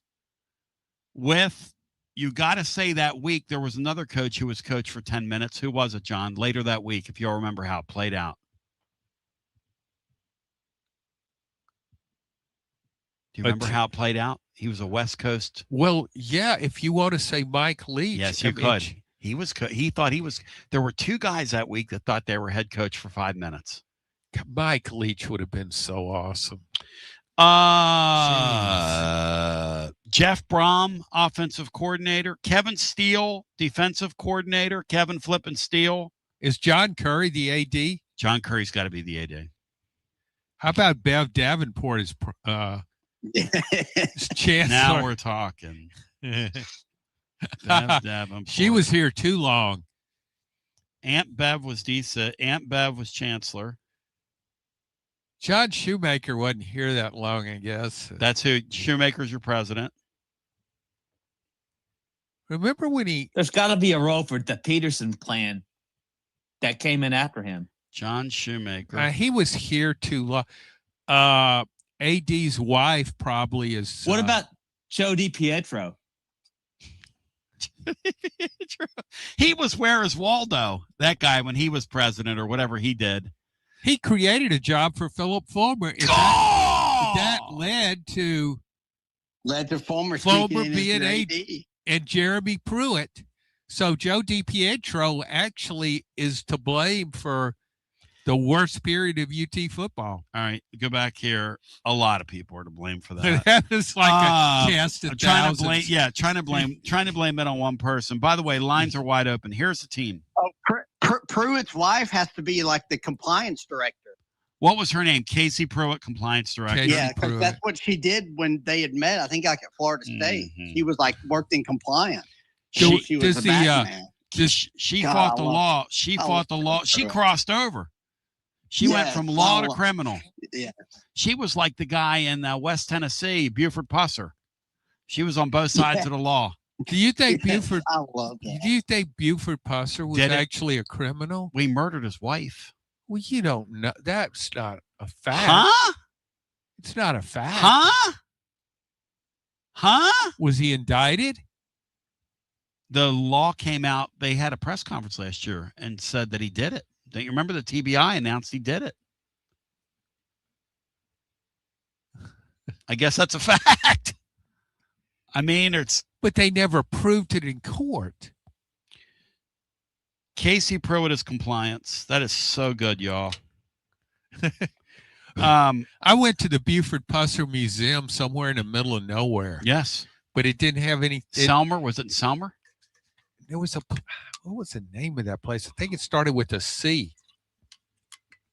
Selmer. CELMER. No, okay, that's no such thing. All right. So, Bob Maddox is your offensive line coach. Those kids, you don't remember Bob Maddox, look him up. He might not be on Searchy, though. He was, was he? He was driving down Kingston Pike, right where the shops at Western Plaza are. Uh-huh. And he was he was driving, I guess. Late night. It's about 1 a.m. Yes. And he was going the wrong way on Kingston Pike. So he was driving in the wrong lane. Anybody can get turned around. And when the cops got up on him, the arrest report the next day said that he had his weenie out. Well, maybe. So, kids, please don't look that up. No, don't look it up, kids. Just take my word picture for it. Kind of a middle-aged, heavy Buford guy. Pusser pulled him over. Buford Pusser pulled him over, and I wonder how Buford Pusser would have handled that arrest. all right, here we go. Jonesy 404. Jonesy 404. You people with the comments over on the YouTube. Quarterback is Caden Salter with Brent Schaefer as backup. Running back core is very stout. Lynn J. Dixon, Bryce Brown, and Travis Cozart is a running back. Travis Cozart. Nuki Richardson at wide receiver. By the way, one of the guys that was down there at the pilot at the time kept the video, John, and him taking the sandwich out of the car, stealing the sandwich from the guy is one of the greatest things. When you get thrown off a team for stealing a sandwich, John, is that a good thing? At gunpoint. Yeah. Rob a guy with a sandwich with a gun. Yeah, for a boy, that sandwich. Smart guy or no? Nuki? I think he's maybe a bright guy who just kind of made bad choices. Eric and Locke. I think they were wearing practice gear too. Eric Locke. He had a T-shirt on that said, "You don't know me." What do you remember about Eric Locke? What do you guys remember? His dad. Oh, I remember him. Yeah, Juicy. Oh, Juicy. Yeah. We tried to make him the original Wildcat quarterback, and it failed every time we put him out there. Rick Rogers, Matt, was he here long enough to be a wide receiver? I mean, he was like an all SEC guy there in 2011. But he could probably fit in there. We need some help on the offensive line. We've got Dewan Blair on the offensive line, tight ends to Brandon Warren. On defense, we've got Chaz Coleman at end. We've got J.J. Peterson at outside linebacker. In our secondary, we've got Boo Carter and Jansen Jackson. How long did Jansen Jackson play, guys? Long enough to knock that North Carolina wide receiver silly. That was his only season in college. Yeah, he just played one season. Wow. There was some other players on that team. Boy, he was going to be an incredible player. That Jansen Jackson looked like he was being controlled by a joystick the way he moved on the field, man. Yeah, but you got to be able to think. Do you think he was thinking down distance? Somebody said the difference between Eric Berry and Jansen Jackson above the neck was incredible because they were very similar type play. Like Jansen Jackson was nearly as talented as Eric Berry was, just athletically and physically, but between the ears it's a total night and day difference. Rick Rogers is in media relations for this group. So it looks like this right now as we sketch it out. You've got John Shoemaker's your president. He saw the world at Tennessee's expense. Yes, he lived in China. Remember, he had all those China interests. That's next level. Aunt Bev is your chancellor. Casey Pruitt in compliance. Rick Rogers, media relations. Grant Ferkering is he's your GM. John Gruden, play-by-play. Ramon Foster, color commentator. Aaron Asmus, strength and conditioning. Shiano's your head coach. Kevin Flippin Steele's your DC. And Bob Maddox is your offensive line coach. I'm not sure Bob Maddox ever coached here, John. I think that was an off-season thing. I think he was here for like a spring practice, and then they had to let him go because he got caught with his pants down. What about Ontario Smith, Matt? Yeah, I actually was thinking of the Wisdonator earlier. Although I think I read a story. He's had some pretty severe health problems here recently. Let's leave him alone. Yeah, but he would kind of fit on this team because he was an uber talented guy. We have a pretty deep backfield already. Well, back to Buford Puss for a second. Yeah. Did you look it up? Yeah, it was they did it. they exhumed her body. They said there was enough evidence for probable cause that where they could have tried him for murder, but it wasn't as though he was convicted. I just want to clear that up for all the Buford Pusser fans out there. Walking Tall was awesome. Was that Gary Busey? No, who was it? Joe Don Baker? Joe Don Baker. That was he lived and breathed that role. I thought Joe Don Baker would have played Philip Fulmer if they'd have done a movie on Philip Fulmer. No, that would have been Fred Thompson. Hello and welcome in. You're on the air. Hey, what's going on, Tony? Who's well wrong? Fred Thompson looked just like him. Yes. Yes. Well, looked like handsome Fulmer. But I thought Joe Don looked more like a younger Philip Fulmer. I'll give you that. Thank you. Keep the Hoosier Ball theme going.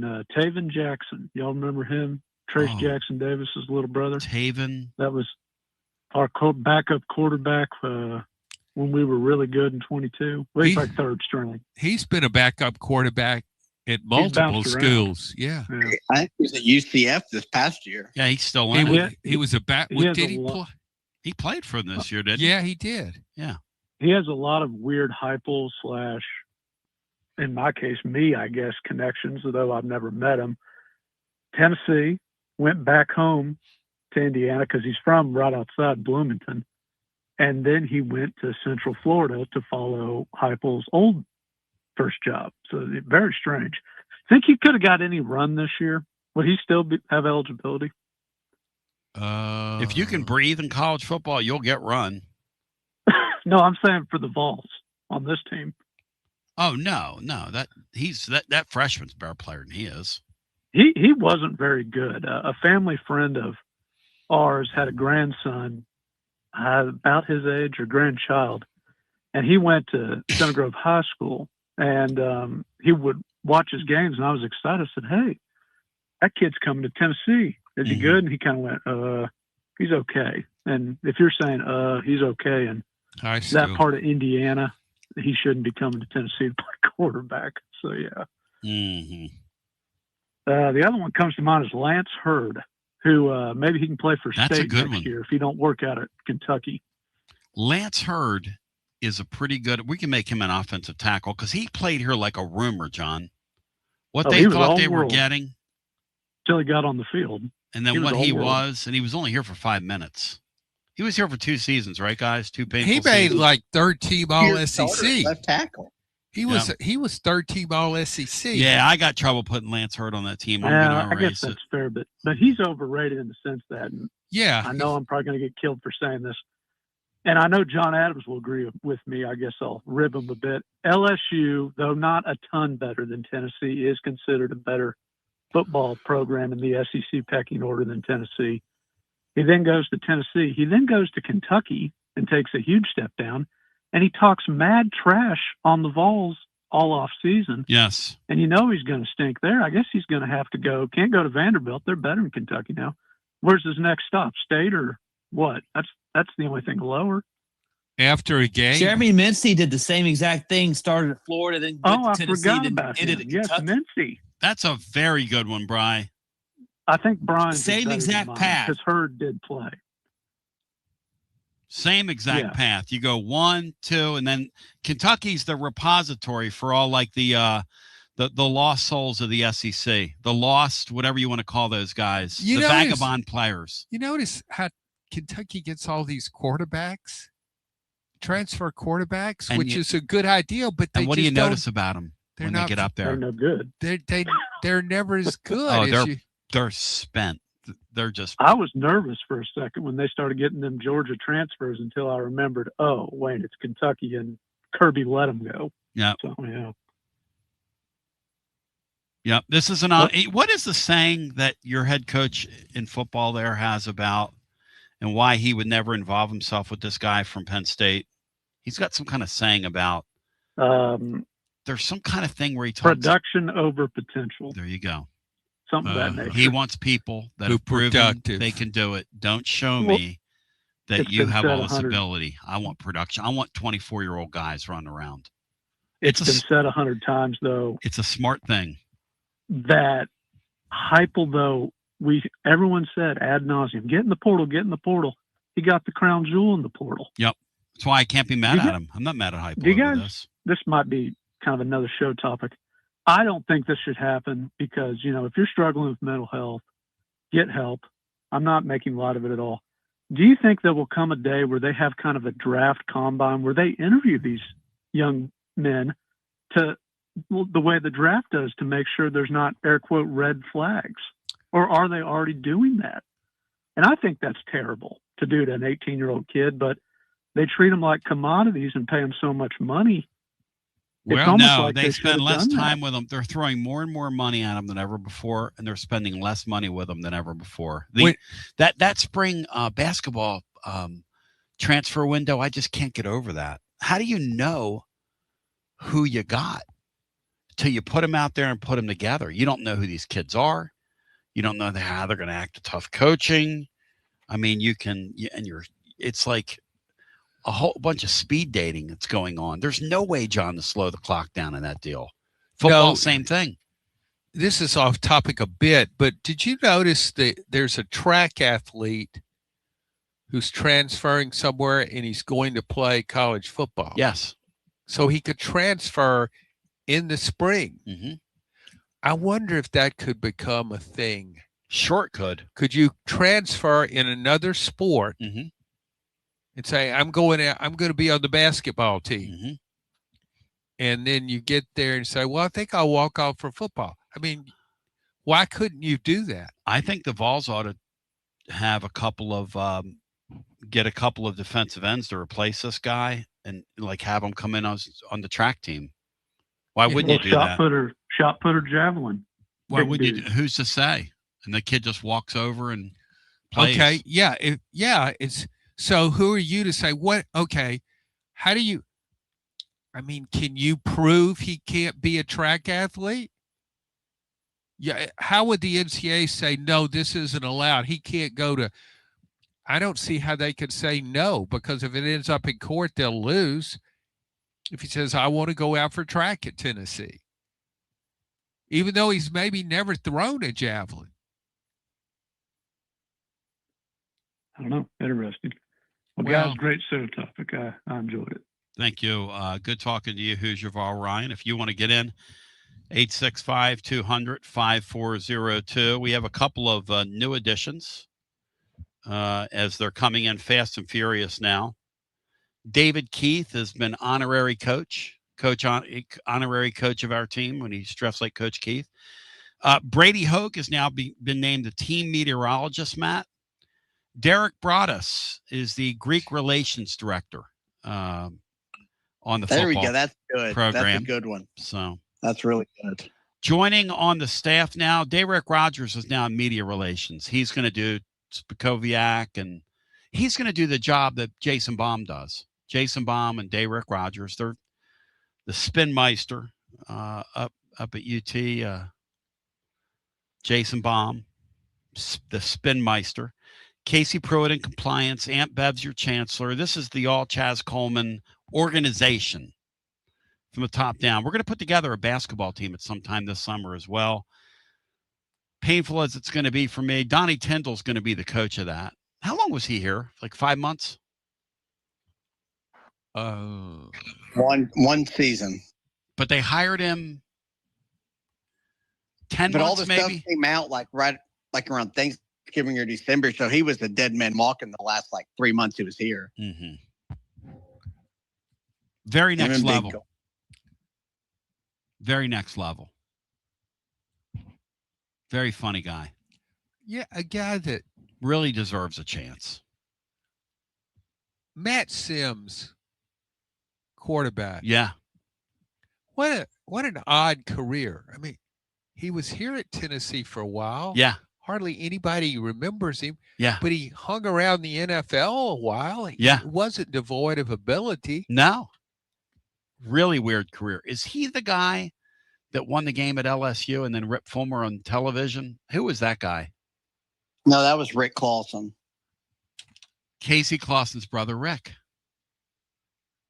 No, Sims had won the game at LSU. But remember, we took the team photo with 15 defensive linemen on the field for that last play. Wow. Chuck Smith, does he belong on the? He's a coach. He's a coach. There Chuck you go. Smith's a great coach. Yes. Chuck Smith is definitely him. He's coaching the defensive line coach. That's very good, John. He could even be a player coach if we want. He was, he was in charge of the goal line. Was it the goal line defense?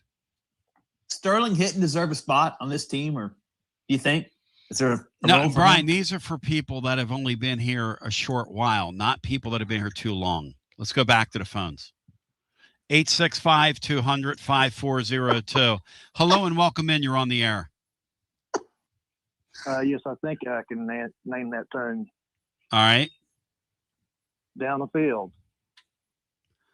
Ha, ha, ha, ha, ha, ha, ha. Was he doing that? No, I thought the way he closed, it did sound like Classical Gas. Yeah, I think it was Classical Gas by Mason Wheat. We'll have to get him to call back in to tell us what the tune was. That's probably in the next hour. Thank you. That's a good call. And we'll take your score next time when you call. Hello and welcome into our next call. You're on the air. What's up, fellas? How are, it's been this show is awesome. I've got 3 coaching staff additions. This is All right. Kyle in Virginia. Kyle in Virginia. Where in Virginia are you, Kyle? We're kind of in between Richmond and DC area. Love listening to you guys. Ooh, God's country. A little bit of traffic where you are. It's a perfect place to listen to the Tony Basilio show. Thank you, brother. So, Thank you, brother. Well, 3 things, and then I've got 1 basketball question. And y'all can punt it to another show if you need to. But the 3 coaches I was thinking of is often forgotten is Ed Orgeron was a defensive line coach for the Big Orange. Okay. And so maybe he could be, a recruiting coordinator. Who was the receiver coach that used to wear cleats on the field? Oh my gosh. Back in the day. Oh. Kevin Beard.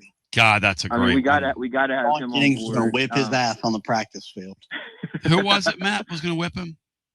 Juwan Jennings is going to whip his ass on the practice field because the guy was out there in cleats and gloves pretending to still be a receiver. Juwan Jennings goes, "You're nothing, man." He goes, "I'll whoop your ass right now." You're not. He goes, "You're not a player. You're not a player." I think he's still. I think he bounced back, and I think he may be at. I don't know where he's coaching now, but I think he's coaching. I think he's at Miami back at his alma mater. I love that sport, man. Anybody, anything, anybody, everybody draws a paycheck. It's just awesome. And I think I would just have last one. I would have Dave Clawson coaching the quarterbacks. Just solid guy on and off the field. Mm-hmm. Just keeping things tight on the offensive side of the ball. So Dave Clawson and the Clawfence is actually a very good one because he had, when he was offensive coordinator for like 3 months, right? He had him so confused.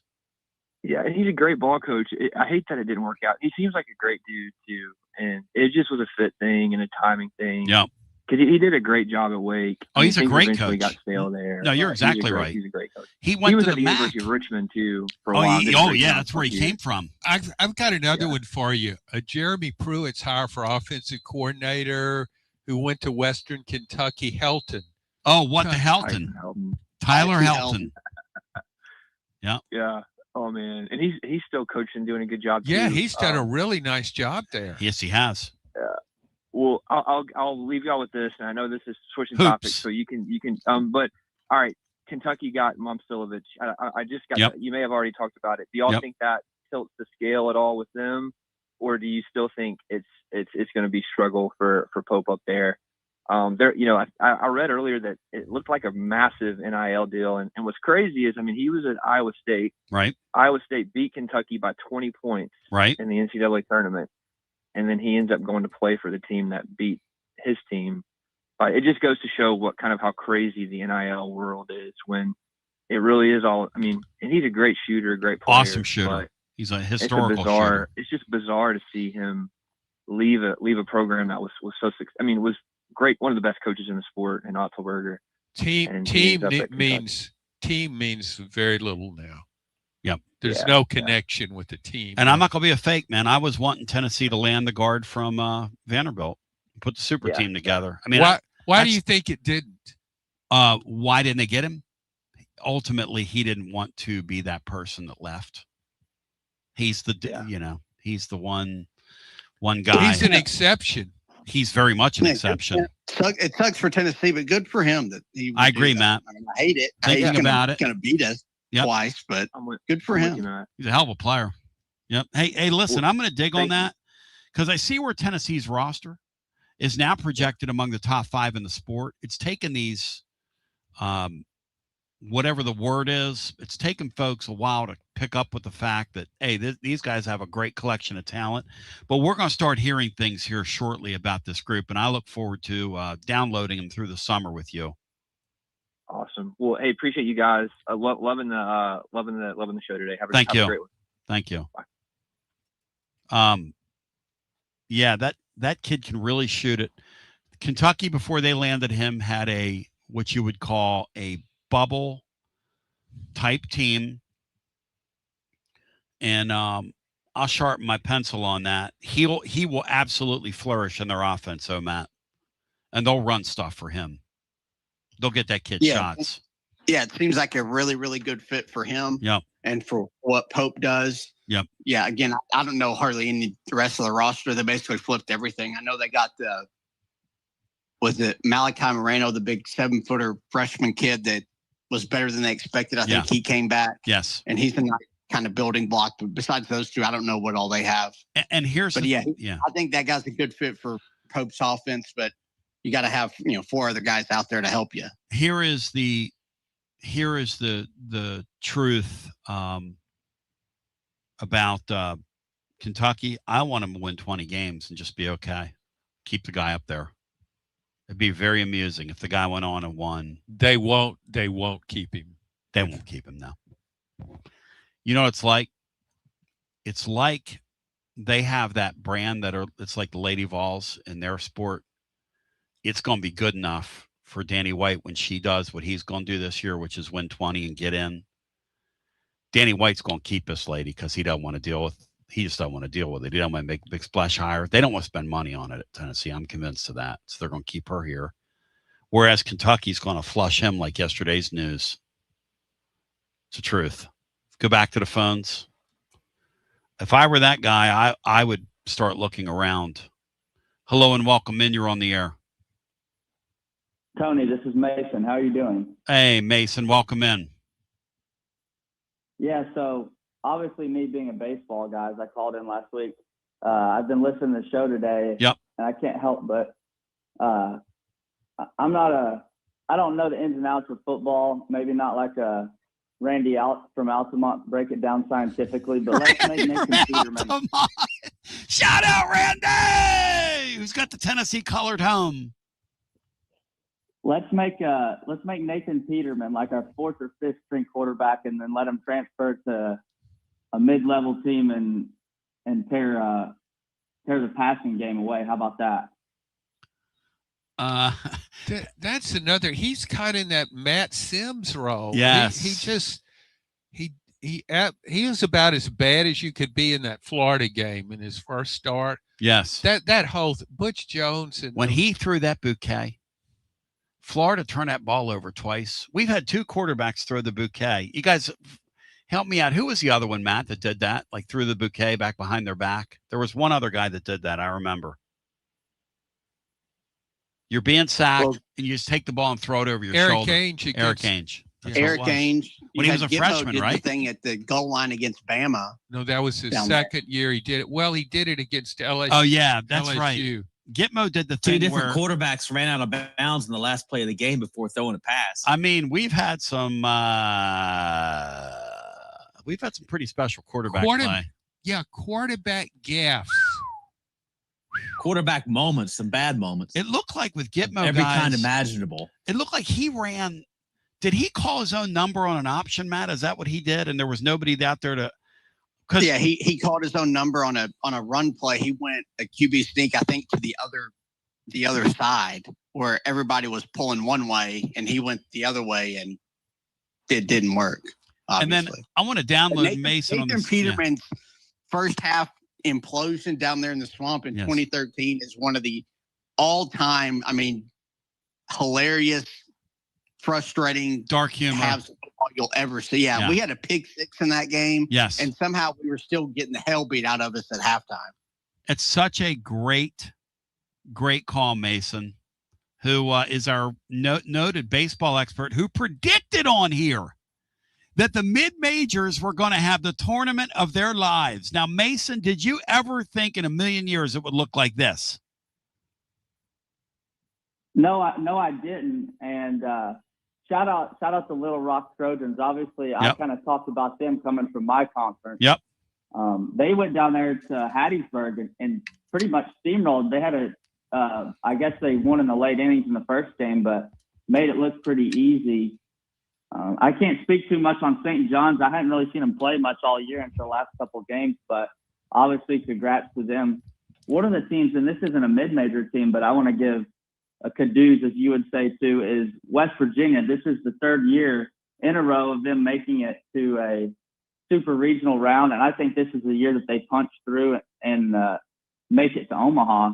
Steve Sabins has done a great job up there at that program. Obviously, he took over from the longtime coach Maisie, who was up there. But and it's being in the Big 12. It's kind of a tough location. I mean, we think of West Virginia, but it's really only like an hour south of Pittsburgh. So weather is definitely an issue.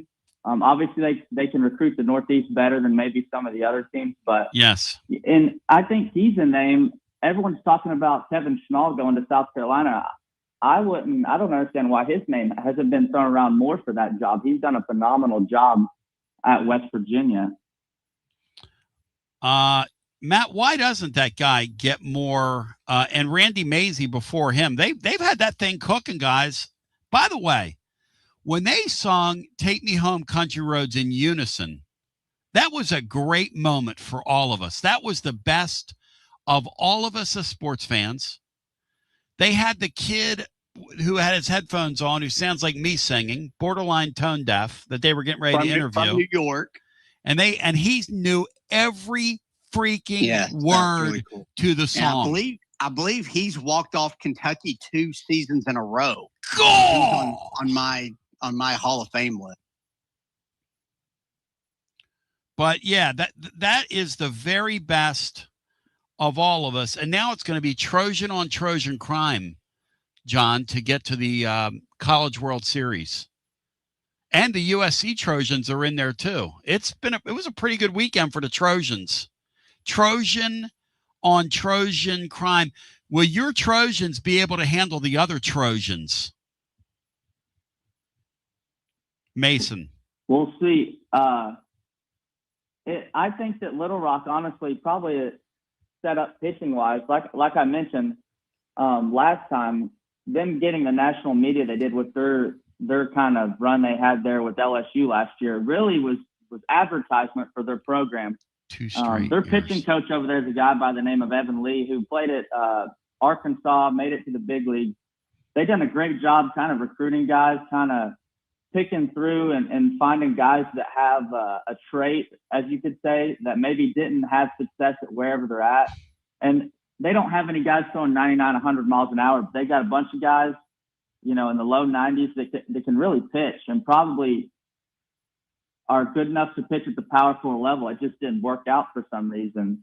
And Troy's a really good program too. They've I don't know if they've necessarily been shown the love by the committee the last few years, but this year they got their shot and they're making the most of it. So I don't really know as far as that regional. I'd say definitely a 3-game regional. We'll see. So I want to bring you back. My people are going to communicate with you. I'm going to get you back maybe Thursday to talk about this thing, because this super regional round, y'all, is going to be some damn great theater. Hey, Matt, do you have the Georgia Bulldogs on upset alert, or are they going to steamroll Mississippi State in their building? No, they're certainly on upset alert. I mean, they went to Starkville and swept State the weekend before Tennessee went down there, and they've been the best team in the SEC all year. But it's a 1-game or 1 weekend deal. Better watch State's yourself. Got more than enough pitching and hitting to go in there and win that one. Georgia, even though Georgia won 3 games and kind of swept through that thing, they didn't exactly play great. They pulled away late in all those games because teams ran out of pitching. And Trey Phelps will be suspended for the first game, which you never know how a team can react to that. Sometimes it helps them, but a lot of times it does have an impact. Mason, do you agree or disagree with Trey Phelps getting tossed and what they did with him? I actually kind of love and we started it at Tennessee is kind of the chest pumping and bat flipping. I think all that stuff is great for college baseball because it draws clicks, it draws fans. Yes. I definitely think he probably took it a little too far. I heard on your show that they were saying that he was looking at his family. I probably don't buy that. I'm going to say that if you're doing that much and looking at the other dugout, you probably wanted to get thrown out of the game. But I will say, though, I love the energy, and I think it's good as far as college baseball.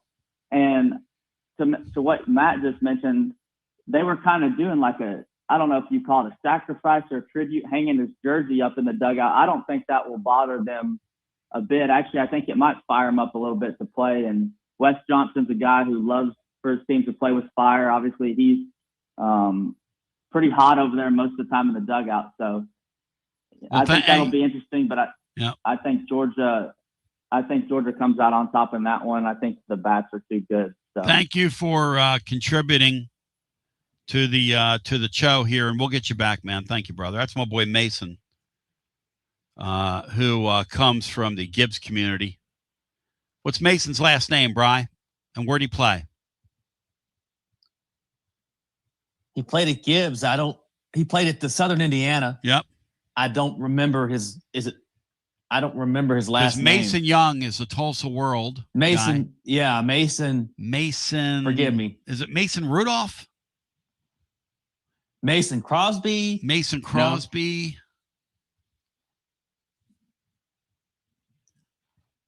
Crosby stills a Nash. No. Hey, John. Sorry, Mason. We have a student section now for our team. The Nico 3000. Nico's family of 3,000 is our student section. They go with us on the road, at home. Who would have thought that Chaz Coleman could have brought, and we could tie Nico into Chaz Coleman? You know, Nico's career was so damn goofy here. He could be the quarterback of this thing if you stop and think about it. He played one season. Yeah, but he let him. Paid a guy $8 million for all that. Yeah, and he's a quarterback of a team that made the playoffs. Yeah, you have to. I know. Have to. But can we have us put his family in there, Matt, as our cheering section? Yeah, you can definitely. Yeah, maybe Big Nick could be like one of the ushers or an enforcer. You know what would be a great family feud? What's that? Diego Pavia's family against Nico Yamaleava's family. You think? By the way, the mascot, because every team needs a mascot these days, a mock-up of Butch Jones with the headset coming out of that stupid trash can. What do you think of that, John? I love that. In the Georgia Tech trash can. The mascot could be the Smokey who wasn't quite ready for they never could get trained to handle the crowd. Great point. Okay. Well, that's making light of Brady Hoke is your team meteorologist. Somebody's asking about him. We need some offensive coaches on this thing. We've got right now Kevin Beard's your wide receiver coach. Yeah, let me cut that. How do I cut that, John? John, how do you cut something on a? How come it's not working for me, Matt? The cutting and the pasting. Select. There it is. Cut. You guys are a lot better at these iPhones than I am. I'm just learning how to use my iPhone. Very challenged. 865-200-5402. We come back. We're looking for these Vol for a Minute people and just hearkening back to some of the craziest. We've had some pretty good stories today. It's a pretty good topic, isn't it? Yes. John Adams presented by Jennifer Morris. Next move, SmokyMountains.com. Don't you dare buy or sell a home without consulting on. She'll fight for you. One of our listeners last week said that one of the buyers was getting squirrely, and Jennifer about turned something verbal into something physical with this lady. That's how much she was fighting for him. He said she is a bulldog. John, will you agree with that Jennifer Morris is nobody's fool, and you want her on your side? Oh, definitely. She puts in the work. Right? I thought she would jump at the chance to come in here and host that show the next day. She said, Tony, I work, she texted me later. She said, you're like insulting me, dude. I'm working. No, I told her to text you that. Oh, really? I didn't know. I didn't know. As we could... John, you're really something, man. You kind of suck. You got to dream about buying some land and building on that land? Well, Waterside Contracting is your ticket. 25 years of making dreams come true, Michael Scott. For hundreds in our area, custom homes or remodels, Waterside Contracting will build on your lot. They do incredible work all over the area. Structural integrity, quality without compromise. It's a way of life with Waterside Contract. Check out the wonderful work Waterside does. WatersideContractingLLC.com. When it's time for your dreams to come true. Quality without compromising. Waterside Contracting. He doesn't always drink beer, but when he does, he definitely prefers Dos Equis. That's right. The most interesting man in the world has returned, and he's more interesting than ever before. His phone is addicted to him. All of his teeth, all are wisdom teeth. So raise a Dos Equis to the man, the myth, the legend. And remember, stay thirsty, my friends. Dos Equis, enjoy responsibly. 2026 Cervezas Mexicanas, White Plains, New York. Tony Basilio along with the great Mark Griffin. And we're here to talk about our friends at Performance Medicine. And Griff, their slogan, stay educated, stay healthy. That's you. Wow. I really like to think that, Tony, and I'd like to give Dr. Rogers a lot of credit because I definitely want to stay educated and healthy, and knowing that he's putting the time and effort in to make sure of my care. I want to encourage your listeners to put the time to learn and become educated and get to know Dr. Rogers and see if it can help with your health as well. And there's a really, really easy way to do that. In fact, they've got their own YouTube channel. You can see Dr. Rogers for himself with his staff. It's called The Performance Medicine Show over at the Performance Medicine channel over on YouTube. Also, more information at performancemedicine.net. To our friends in North Knoxville, a brand new location over in Fountain City, now accepting patients. So many ways to reach Dr. Rogers. And like they say, stay educated, stay healthy. Performance Medicine, online, performancemedicine.net. Located in Knoxville's historic Old City, Barley's offers great food, live music, the best draft beer selection in town, and now your new favorite place to watch sports. Their indoor projector is perfect for any weather, and they've revamped their upstairs area with more TVs to take in all of the action. Their menu features hand-battered chicken tenders, juicy burgers, fresh salads, and the tastiest pizza in Knoxville. You can enjoy their happy hour drink specials daily from open until 6 p.m. Barley's Tap Room and Pizzeria. Like our 2026 football Vols, score a T3 TD every time with T3 Vodka, Tennessee's premium vodka, handcrafted with passion, precision, and a whole lot of pride. Right here, handcrafted in the majesty of the foothills of the Great Smoky Mountains. Quality around here isn't just a promise, it's a way of life. And T3's filtered 10 times. 80 proof of vodka delivering a smoothness unmatched. This dedication to excellence has earned T3 Vodka prestigious accolades, like a 5-time gold medal award-winning vodka and your SIPS Consumer Choice Award medal winner as well. Whether you're sipping it neat, on the rocks, mixing your favorite cocktail, T3 Vodka, your choice for a premium award-winning experience. Be like Maury Hanks. Score a T3 TD. Ask for T3 Vodka by name at restaurants and wine and liquor stores today. Drink it neat, drink it right, and score a T3 TD all 2026 long. Tennessee's Premium Vodka. T3, Tennessee's Premium Vodka. Distributed by Empire Distributors of Tennessee. Big news, Basilio family. Get ready because the 2026 Knoxville real estate market is officially shifting into high gear. All signs are pointing toward a record-breaking year, and the energy across East Tennessee is absolutely electric right now. Whether you've been dreaming of finding that next home, looking to capitalize on your current equity, or ready to dive into the investment world, the timing has never been better. Having a game plan is the key to winning in this fast-paced market, and I'm ready to help. Give me a call, Jennifer Morris, at 865-694-5904, or reach out at nextmovesmokymountains.com. That's nextmovesmokymountains.com, and go Vols. Matt Dixon, do you like these simpleton topics? Do you enjoy the simpleton stuff? Do you have fun with this? Yeah, it's a good change of pace every now and then. Yeah. I didn't want to bathe in the poor Lady Vols today and what the baseball team can't do. We all know what they can't do, but it's going to be interesting watching them put that together this offseason. We'll be tracking it every step of the way, where they go, how they do what they do. It's just weird not having that baseball this weekend. Going to feel very left out. But you know what? You look around that sport, we are certainly not alone. And you're never left out when the playbook of William Pattison comes your way.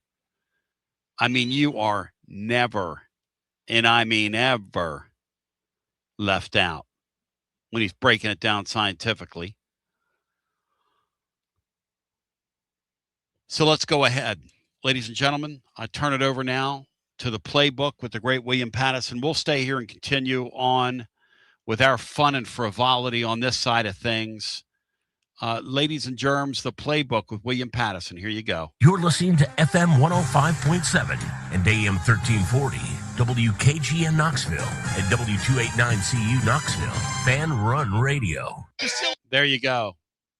It's unbelievable, Andy. Yeah, Tone, if anything, what this weekend, at least kind of reiterated to me was how appreciative we should be of what the last 5 years of Tennessee baseball has been. That's exactly right. And it was kind of unsustainable, but 5 straight super regionals, 3 trips to the College World Series, and then, culminating with a national championship. Like, that's an insane run for a program that was at the bottom of the SEC for 15 years. And you see that, the UCLA and Georgia Tech super teams don't even get out of their own regional. It's crazy what Tennessee was able to do these last couple of years, and really makes me more appreciative of it. Just how hard it is in this sport of parity to play at your best in the postseason, and Tennessee somehow kept finding ways to do that. And hopefully it does continue. Although this team was, we've talked about, they were just kind of flawed from the beginning, and they weren't winning that read. They weren't going to be able to beat North Carolina once, much less twice. They were never going to get out of there. So even though it was disappointing to lose both games and go 0-2, is there really a difference between finishing third or second in a regional when you're at a place like Tennessee and you have the expectations and the program's where it's at? I mean, not really to me. So, like last year, you go out, got swept at Arkansas. You won a regional. That was about what that team could do. This team, they kind of did all they could do to fight back and go 500 in the league and get in the tournament comfortably, which LSU and Vandy neither did. It's so well put, and Arkansas Matt. still has never won a Natty, and they won't win one this year. Well, Bryant and Florida State another year. I think the thing that's remarkable to me, though, is when you look at programs like Georgia Tech and you juxtapose them with Tennessee. Like, Georgia Tech's been great at that sport, or been trying to be good at it for forever. Brian and I looked it up last night. We were talking on the phone. And if you go over to tclub.team, Matt's got a great report on the baseball team. And I just gave you a few thoughts on the tournament, odds and ends, and in sundry other thoughts. But, the Lady Vols getting there as many times they've gotten there and not winning it, there's no shame in that, because it's really hard to do that. Georgia Tech and what they've done is pretty hard to do. They've made the NCAA tournament now 38 times. They've only been to Omaha 3 times. How do you do that?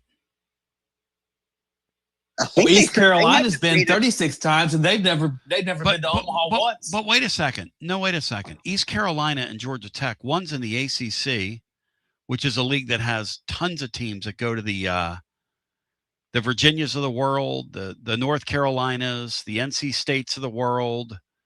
I mean, come on. The Miamis of the world, the Florida States of the world that go to Omaha. That's an expectation.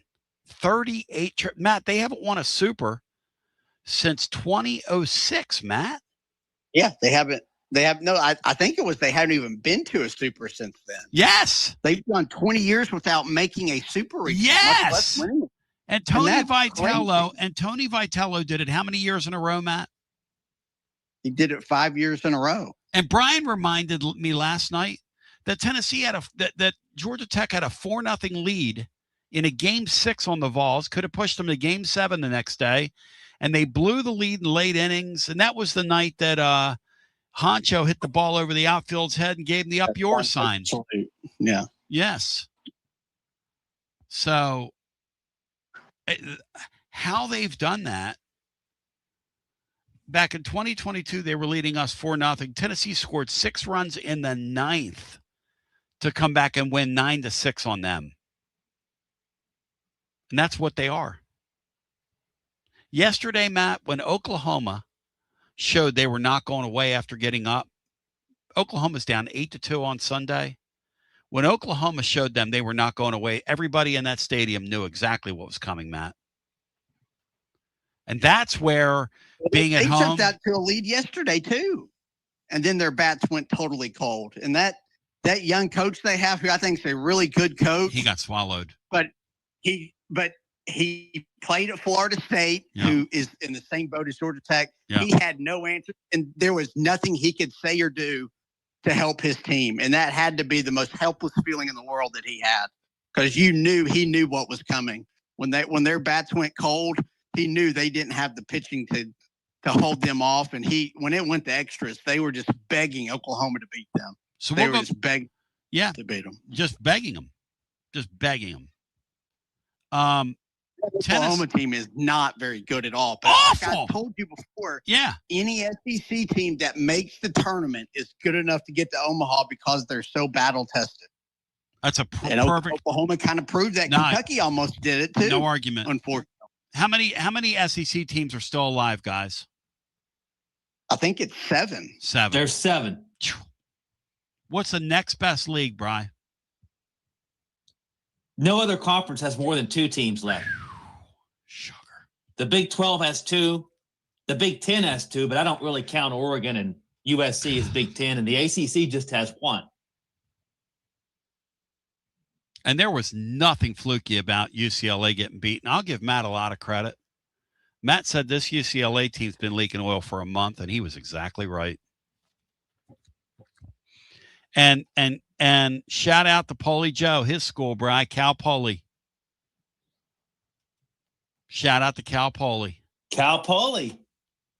Going to Morgantown. They have zero idea what they are in for this weekend. But you know what? The Cal Poly guys, they will melt.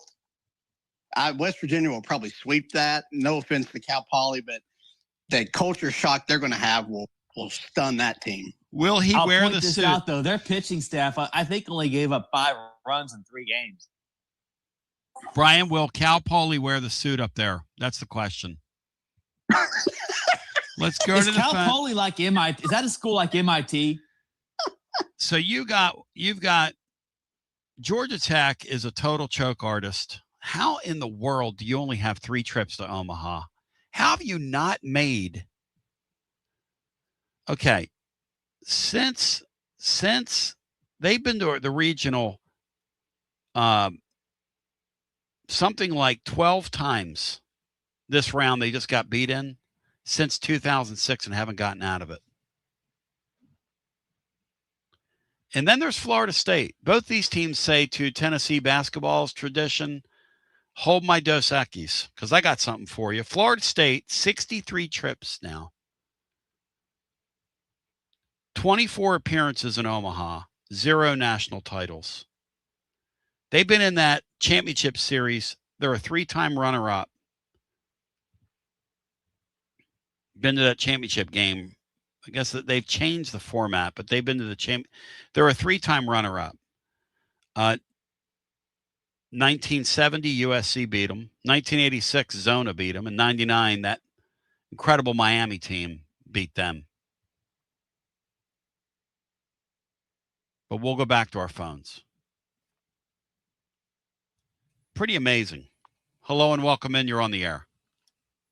Hey, Tony, how y'all doing today? Doing great. Thank you. Hey, I've got another defensive coach. All right. And I'm not sure of his name. It's the defensive line coach that Pruitt fired at halftime. Oh, Jimmy Brumball, D-line coach. We'll make Chuck Smith D-ends coach. And Jimmy Brumball is D-line coach.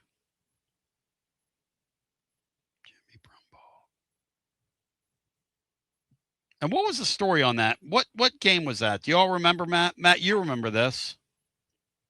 I think it was Kentucky game at home. That game they lost 34-7. Yeah, the Kentucky game, we threw back-to-back pick sixes in. Pruitt decided to fire the defensive line coach at halftime. And did they announce it after that, or did we find out after the fact? Do you guys remember? No, we found out after the fact. Okay.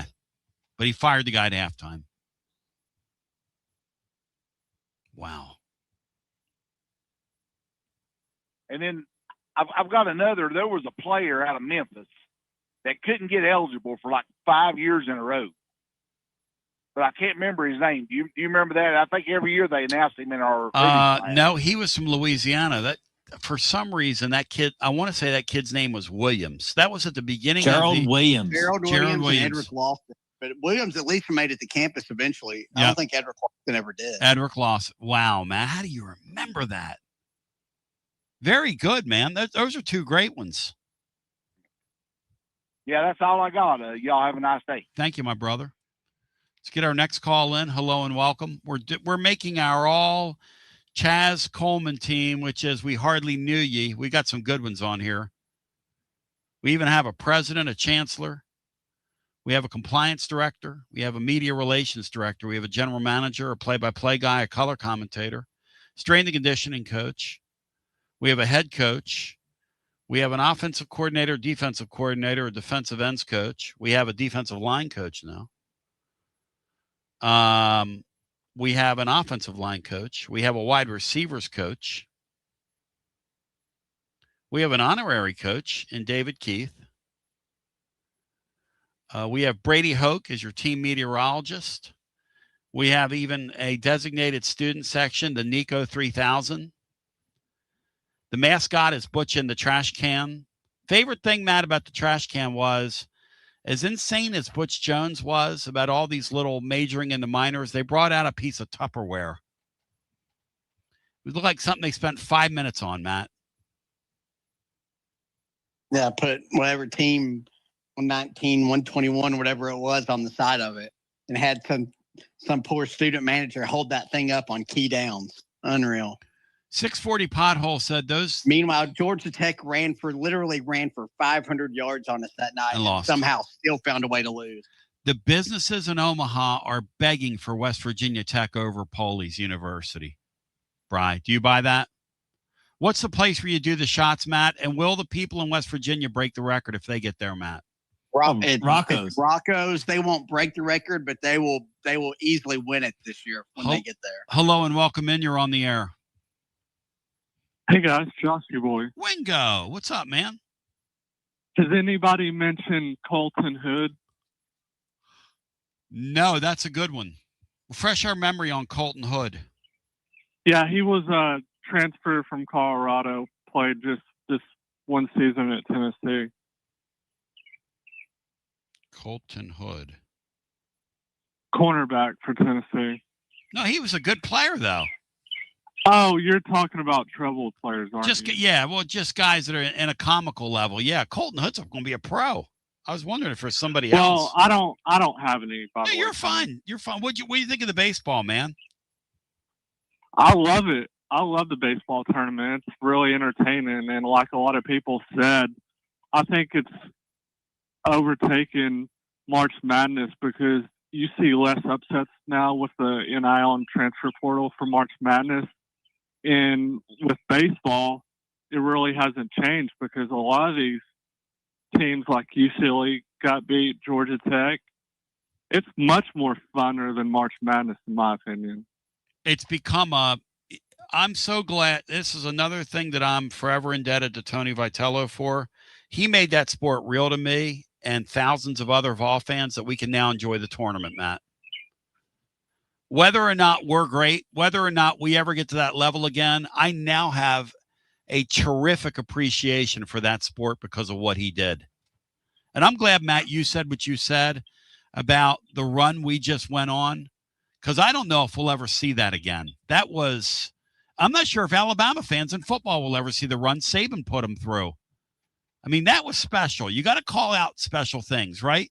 Don't you agree, Joshy boy? Like when you're outside on a nice day and you live in the beautiful side of town where the birds are out there chirping, you got to call it out, man.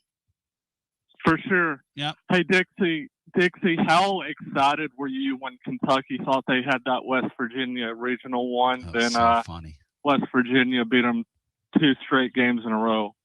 Had a 3-run lead, needing 3 outs. And that Coach Meadstick pranced out of their dugout 3 times in that 9th inning just to watch them give up a game-tying balk, followed by a 2-run bomb to beat them. That was absolutely hilarious. He's so arrogant too. The other day they interviewed him and he had an early 4-1 lead in the game and he goes, "It's working. My strategy's really working. You could say it's working. Look at the scoreboard." I mean, Tony, I just really blowhard. want to slap the crap out of that Kentucky coach. He's so arrogant. You know what it is, Joshy boy, about him?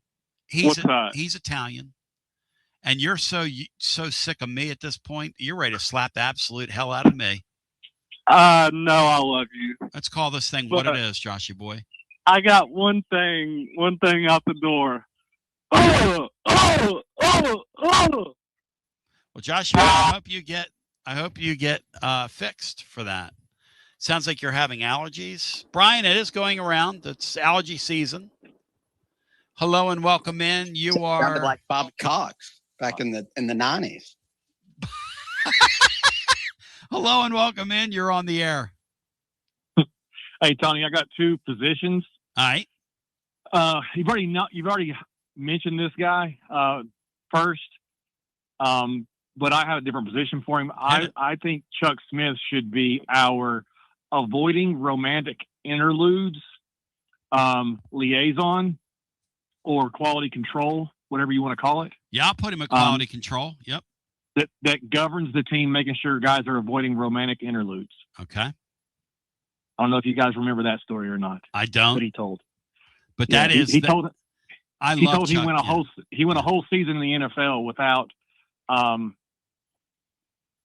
chicka bow wow, whatever you want to call it. I tell you this about Chuck Smith. I saw him Eagles game up in a box. Dwayne Light got us up there, and we were talking about that circus that he ran away from, and he let me tell you this, he loves Tennessee. Chuck Smith loves this place. But that thing was untenable. He was working for a clown. He could not do it. He would not do it, and he's nobody's fool. Yeah. He was on the wrong staff, apparently. No question. Speaking of staffs, never mind. My second is Zach Azzani, former wide receiver coach, bringing him in as an assistant strength and conditioning coach in charge of leg day. Zach Azzani is so good. We'll make him assistant. Yeah, assistant strength and conditioning in charge of leg day. Zach Azzani. He is jealous of my parakeet's legs. Zach Azzani. Is he the guy that had, Matt, the crouching tiger, hidden dragon thing, and the guys couldn't get off? He had like 4 wristbands on each arm, and I actually think he's stuck around in the NFL for like a decade. I love how these guys that was so absurd. what his receivers were doing. They would roll their arms while they were in position, like they were calling a walk in basketball. Leg development. These guys get way too much downtime and need to spend more time with their families, I think, is the conclusion I've come to about many of these football coaches. Yeah. Hey, I do have a question, though. Yes. Because I need some wisdom on this, because I'm not sure what the stupid rule is. We keep hearing different things with scholarships and expanding, and a player coming to be on the track team and then walking on. I thought we couldn't have walk-ons anymore that were part of the program. That's right. So yet everybody has to get a scholarship. So you couldn't have a guy be a track scholarship guy and then come play football. They would have to get a scholarship for the football team to even practice, right? No, that's not true. You can have can have crossovers. So you can as long long as you're on scholarship for something. That's right. You can still have two sport athletes. Okay.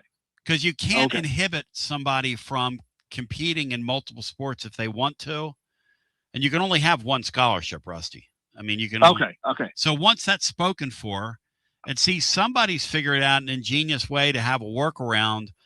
The question is, who is it? Because this kid's gonna go do track somewhere, allegedly. Gotcha. Okay. That's always seemed odd to me that you could manipulate it like that. Yes. Yeah. Yep. Especially when you have 105. I'm all for it. We need to. Somebody's got to get on that. I'm sure Danny White will find a way to make that happen. He cares about that stuff. Oh, no question. The workarounds. Oh, Danny White's already. Yeah, Danny White's the king of stretching it compliance wise. Don't worry about him. He's going to play on the edge. He might be the most institutional dude that's ever lived in an era where there is no institution. You talk about a guy that's a bad fit from that perspective. I mean, you borderline want an AD that's a rule breaker that says this to everybody, and he's the pretty much the exact opposite of that. But he is right on the major issues, because until we unionize these people, this kind of thing that we're laughing at today, imagine doing this show 15 years from now. How many of these people are going to be here today and gone tomorrow and worthy of laughing at? The sad thing is we care about this stuff for some reason. Matt, if they don't get a handle on this, kids that grew up like we did under the old system, are they going to care about this stuff 20 years from now, 25 years from now, if they don't get a handle on how unprofessional this is? No, they're not. I don't think there's any way. That emotionally invested. Yeah. They're just not going to be there. And that's what's going to get lost in this current era is the future generation that you lose because you don't have ties to your school. You don't have players that you relate to. You don't have, programs. We talk about it. Every year is a new team. Right. It's not a program anymore. And I do think you lose some of that soul of, you've pretty much lost the soul of college athletics at this point, but you have bits and pieces here and there. But just the constant roster turnover and going through coaches like it's professional sports, it's hard to be attached to it as much as past generations have been. Saltyval says the way it works, it's pretty simple. I mean, and this is good of him to help us out here, but they're transferring in the transfer window for track athletes. John was mentioning that before. It's a very good distinction to use because, I'm a quarterback at UCLA, but I'm going to compete in track. That's a blind transfer. That's what they were talking about. So now I transfer onto the campus and I wake up and I spend a day or a couple weeks or whatever it is with the track program. You know what it's like? It's like tax law. You buy a house. Before you flip that house, you have to live in it for yay long. You live in it for that minimum amount of time and establish your residence, and you flip the house. And you don't incur the penalty. You just play the game. We call those loopholes, That's why my man Doug Voiles, the accountant at the Stars, we call those loopholes. And I wonder if you'll start see, because back in the day, this is what they used to do. They used to use the track program to fence scholarships for other programs, and they would take the track athletes and make them wide receivers. It's true. But they did both. Emmett Gooden, high-level recruit from Independence, Kansas. Do we remember Emmett Gooden? Anybody he remember? played here for like a season or two. Was he an offensive lineman? No, he was a defensive lineman. All right. Yeah, defensive lineman. He can probably fit on this. All right, we'll put him at tackle. Because we used to say have an Emmett Gooden when he was here. Me and Mark Griffin said that to each other. Griffin loves that Doc Gooden thing. I still say that to people. I was talking to a guy from an auction house that we bought some stuff on out of North Carolina, and we exchanged information, and I gave him my credit card or whatever, and I said, hey, man, I appreciate you doing this today. He goes, oh, thank you. Yeah, whatever. I said, man, have a Doc Gooden, all right? He goes, huh? I forget sometimes, Matt, I'm not talking to some of my goofy friends. Also, I do want to give a shout out. John Williams said Delmonico and Helton brought the appreciation of the College World Series to the Tennessee fans. Maybe to you, John, but not to a lot of people. No. Here's the difference. And it wasn't those guys' fault. But in this era, everything's televised. In that era, everything was on radio. In That's that a area, big difference. Yeah. And that's a huge difference. In this era, you can follow your team nightly on television, even if it's a low-budget broadcast. And it's a huge distinction because now I'm with John. Things that I hear, I'm more likely to remember. I'm such a romantic for the medium, but things that we see are what get over in our society and in fan bases. So back to the phones we go. 865-200-5402. Let's get our next call in. Hi, you're on the air. Welcome in. Tony B. Yo. Blake from chat. Hey, Blake. Welcome in, brother. How's it going? I got you a wide receiver for the team. All right, hit it. All right, we got Dre Bowles, if you remember that situation. Refresh my memory. 2012 or something. Dre Bowles. I had to look this guy's name up because I remember the situation. I was in like 8th or 9th grade. He was a defensive was a highly back. recruited receiver or something, and he joined the team. Okay. And like a couple of days into camp, he just transfers out. Matt, do you remember the name Dre Bowles? I thought he was a defensive back. Wide receiver, huh? He was like one of these highly ranked, like 4-star receivers from West Tennessee that came in and never did anything.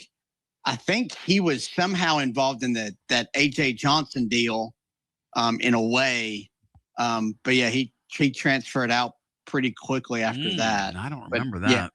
Yeah, I think that the guy the caller's talking about was the kid that played at South Doyle that practiced for like a day or two and then left. Oh, that was the kid that got punched in the face. Oof. Richardson, Jackson. What was that kid's name, Brian? The kid that played at South Doyle that apparently stepped across something you don't step on in the locker room, and somebody gave him the 1-2.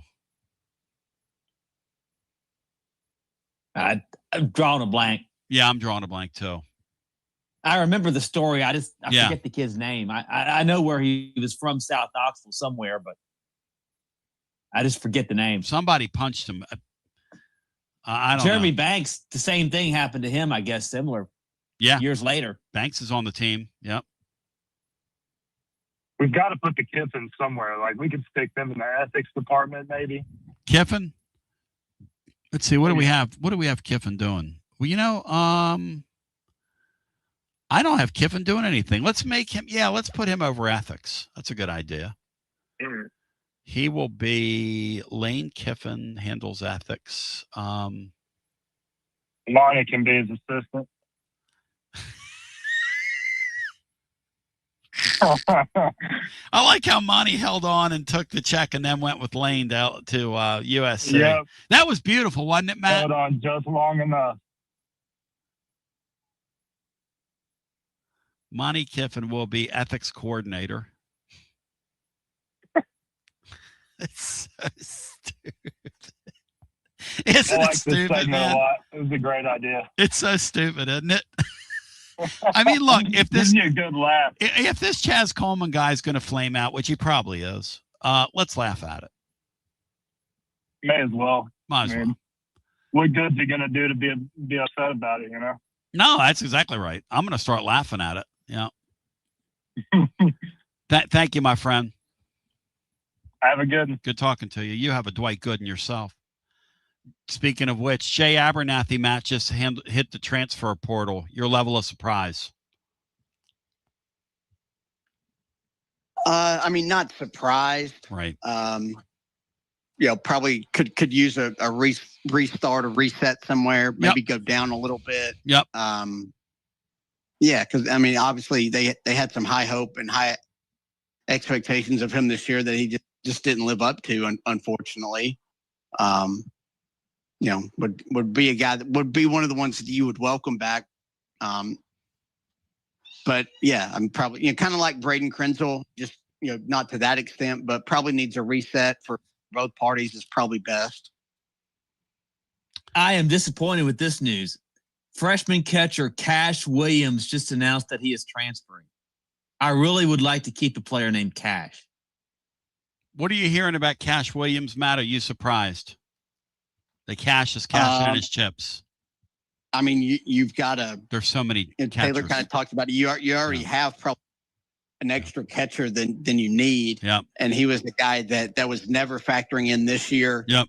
Was a red shirt from day one and was almost certainly not going to factor in next year either, just because there's no spot for.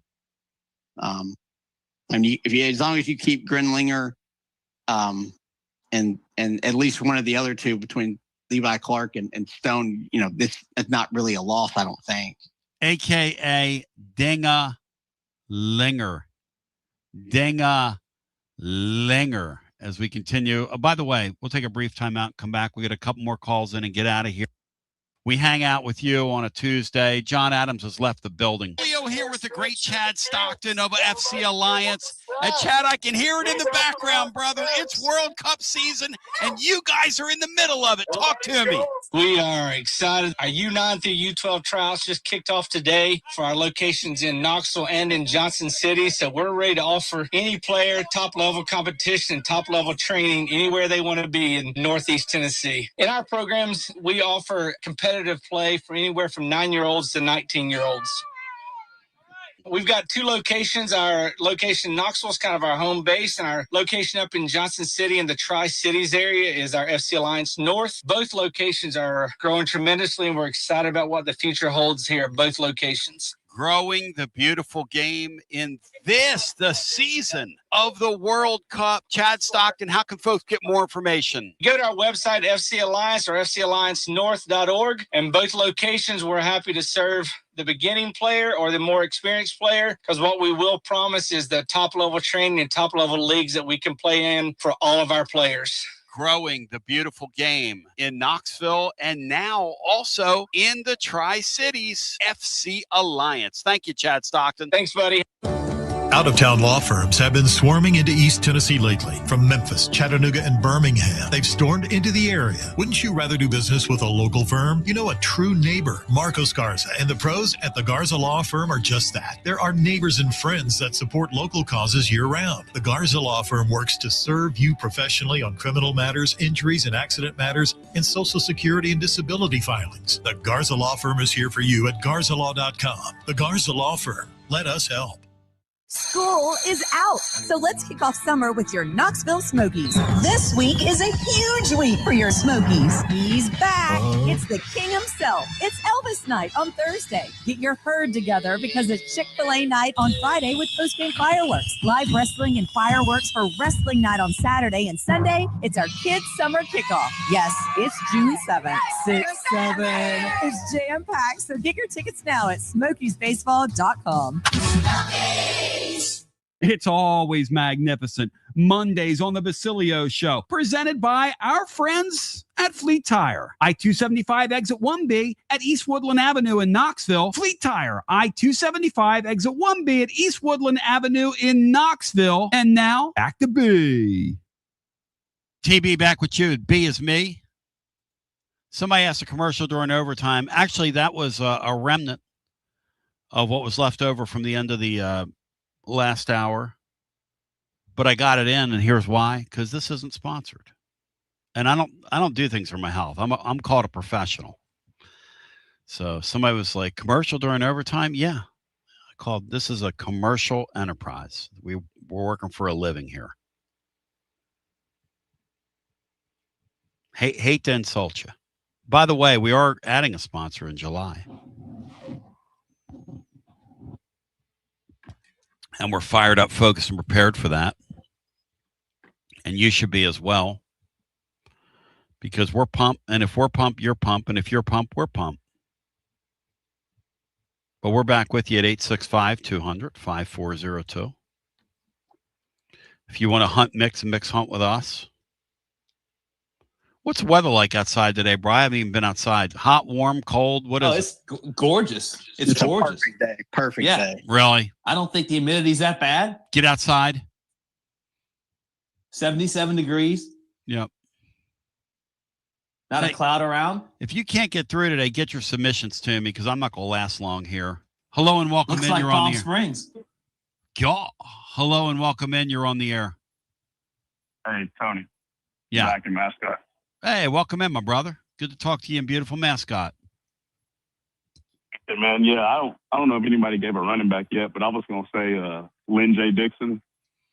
We had to top the show. Our running backs are Lynn J. Dixon, Bryce Brown, and Travis Cozart. And by the way, Lynn J. Dixon was, what do you remember about him that had you nominating him? He was here for like 2 weeks, I think. He came from Clemson, right? Mm-hmm. And I was also going to say, y'all remember when Dooley took the team up to Milligan for the for camp? Oh my gosh! And Devontae Bork, I think he got body slammed by somebody and quit. It might have been Dante. It might have been Dontavius Blair that body slammed him. Dontavius Blair got his hands on somebody? It was Herman Lathers. Herman Lathers. Okay. Herman Lathers body slammed Devontae Bork. What's a Devontae Bork? That's a good one. I've That is never a really heard. good What one. That guy position? basically What position did Devontae Bork play, y'all?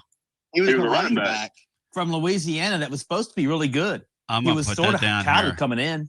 Yeah, and Herman Lathers blew him up like the first day in Pats, and the guy basically quit football. How do you spell Bork, y'all? Bourque, I think. I have never heard of that guy. That's two really good pulls. You remember Those Devontae Bork. Lynn and the Bork kid, they were probably VFLs for less time than Chaz Coleman. That is an incredible story. Hermie Lathers grabbed somebody and said, see you, wouldn't want to be you. I love that. I seen Herman Lathers a few months ago. He's a firefighter now. Really? Here Herman locally? Lathers didn't grab anybody. He knocked him in the next week. He's a firefighter? Yeah. We need to reach out and get him on. He was a good dude. Do you know what company he's with? Nah, I saw him out at the thing at the big fireworks thing at Grace that they do last summer. Okay, so he's in he's in Knoxville. Yeah. All right, I'm gonna reach out to DJ Corcoran. I'm gonna find out how to get in touch with him. I'd love to catch up with him. That'd be cool. Talk about his life doing that. Another guy we need to get on is Brent Gibson, who played here as a Knox County Sheriff. That's huge, y'all. That a sheriff played football here? That's so cool, man. What did he play here? Brent Gibson or yeah. Brent Gibson played in the 90s. He was an offensive lineman in the 90s for Fulmer. Was he from like Kingsport? That's correct. Yes. Very good memory, Brian. I remember him. I think I remember that name. Yeah, he played in the mid-90s. Yep. Anything else for us, my friend? That's two great pulls by you. You might be our winner. Keep listening. Yeah, I was just gonna say,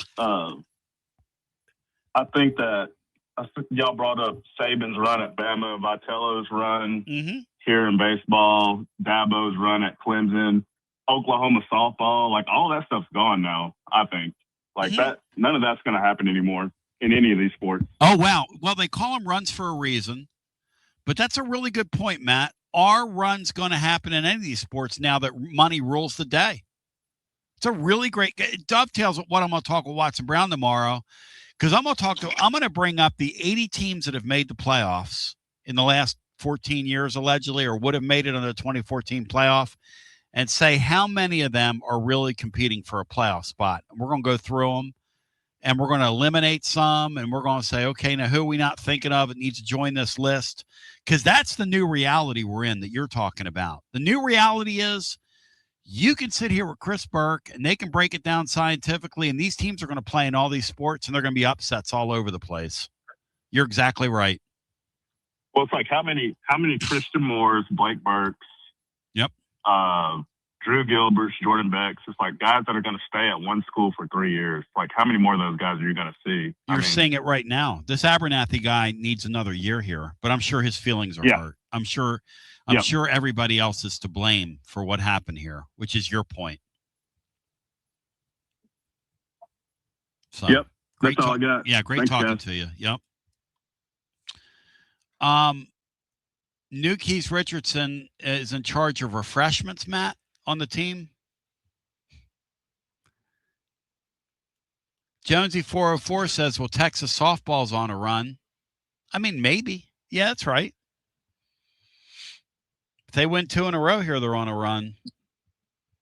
Yeah, I think they played for it 3 of the last 4 years. Softball might be the easiest sport to do it in because it's pitcher dependent, and all you need is one of those hosses. That's what Texas Tech has done too. The last 3 College World Series, 23, 24, 25, only one program who made a World Series during that stretch can make it back this year. That's North Carolina. Everyone else who made it, all the other, I guess, 23 programs, none of them can make it back.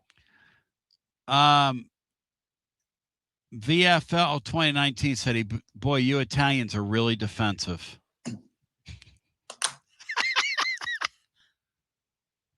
I texted Tony yesterday. I said, Tony, I'm on KMBR radio running interference for you. I said, you're welcome. He didn't even reply to that, Matt. He got defensive. Well, I don't think they've been playing very well here. No. But I told him, I said, I'm running defense for you. I wouldn't reply to you either. Why? I said, I'm running defense for you on the radio. They were trying to, when's he going to go back to college? I go, I don't know. How would I know that? What do you think? I'm the guy's keeper? God. Come on, that's gonna turn me off of college baseball when that happens. Really, Matt? Well, because he's not going to work in San Francisco. No, he's not. It's kind of obvious. Right.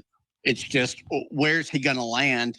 And I mean, why is he going to be an assistant coach in the MLB? No. Matt, is there a world where come back? He's going to come back to college. You just don't know where it's going to be at. Let me say this out loud. Let me say this out loud, Matt, before you say what you're going to say. Because there are people thinking this, and I say things people are thinking. It's my nature. Next year, there's a lockout. Tony's sitting there. He's miserable. He already hated his first year. That thing's in shambles. The lockout will coincide with the college baseball season next year, which will make him imminently employable and top of the mind. Elander struggles in year 2. Do they make the call, Matt? Does Peyton Manning reach out to him or somebody from here? Listen, I'm not trying to start anything, but people have come to me with this, and the thing you can't make up from a Tennessee perspective is the looming lockout, because the looming lockout is a big part of this thing. If they're sitting there through when the college season is played, he's going to be on everybody's mind. And the Giants could make a move before the lockout even happens. Depending Correct. on how the season They could let him go at continues. the end of the season. So That's correct. The thing that's the part of me that is really weird and unique part about it. Yes. Is that Elander's the coach, and Elander was the longtime assistant for Vitello, kind of the right head. So, like, I don't know if you can make a move on Elander and it would entice Tony to come back. Like, I don't know how all that works. The Danny White factor is a big part of this. But as you've kind of talked about, and other schools have done it, you can kind of go around the AD for certain coaches. You could do that.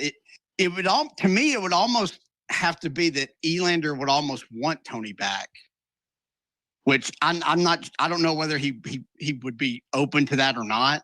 Like, I just don't know. I know Elander's not a big ego guy at all, and is kind of, a real kind of laid back, really probably kind of like Heupel, probably too nice and not cutthroat enough to live at the top of the sport. Yeah. So maybe Elander would actually welcome Tony back and would like to return to being just the number 2 on the best program in the sport. Like, I don't know, but I just have such a fear that Vitello is going to end up somewhere else in the SEC. That's going to be the most deflating and disappointing thing if he has a 15-year run at someplace other than Tennessee. Because that's And exactly what Elander Saban did. was never thinking about being a head coach until Tony Vitello left. Correct. I don't think he's ever going to leave for a head coaching job. I think he was pretty content doing what he was doing. Think about what Nick Saban did. I think is interesting in a kind of unique dynamic in all of this. Think about what Nick Saban did. It's the same exact thing. That's why I call him the Saban of the deal. Saban was a fish out of water in the NFL. The best ever in college football. Like, best ever. Nick Saban. Best ever. I mean, he made the Alabama fans forget about Bear Bryant. He's Rick Pitino, too. Yes. Very good, Brian. Could not cut it the second time in the NBA. Best ever. With the Celtics. Best ever. And I think Tony could manage in Major League Baseball, but I just don't think it agrees with him. I just don't. That never made any sense to me. But it was an itch he's got to scratch, and good luck to him. He's got a bad team with a bad organization around him that's floundering, that's taking on water, and those jobs there, they just get nothing but harder in pro sports because what he has there is a media that's cheering against him. And that's what I told the KMBR guys yesterday. I'm like, look, you people prop up Gabe Kapler out here, okay? Don't you dare compare Tony Vitello to Gabe Kapler. Tony Vitello has more brains in his pinky than Gabe Kapler does in his whole coconut tan body, including his undercarriage. Give me a break. But, yeah, the whole thing is really, really, really, really, really a Tennessee thing. Could the Florida job come open? Because there's some grumblings about. Oh, I believe that. That guy looks Kevin O'Sullivan. Yeah, he looks very resigned down there. His body language was bad last night. And he did it earlier this year, too. Jacob Dorman said, I just Googled Tony Vitello during y'all's discussion, and the San Francisco media is brutal. So many hot seat articles already. Yes, that's what those guys were trying to draw me into yesterday. Will he take a college job? I'm like, guys, I don't know. Why are you asking me this? It's June. I mean, what? You think he would leave tomorrow? I'm like, what? No. That's what they thought I was going to tell him. I'm like, I'll tell you this, he's a really intelligent guy, and the Giants organization sucks. Now, I said the one thing that's going to kill him is the losing 100 games, because they're going to lose 100 games this year. I mean, 95 games. I mean, hell, in that deal, if you're great, you'd lose 60. Losing 60 was going to kill him. The Dodgers are going to lose 70. Yeah, that's exactly right, Matt. That's exactly right. Yeah.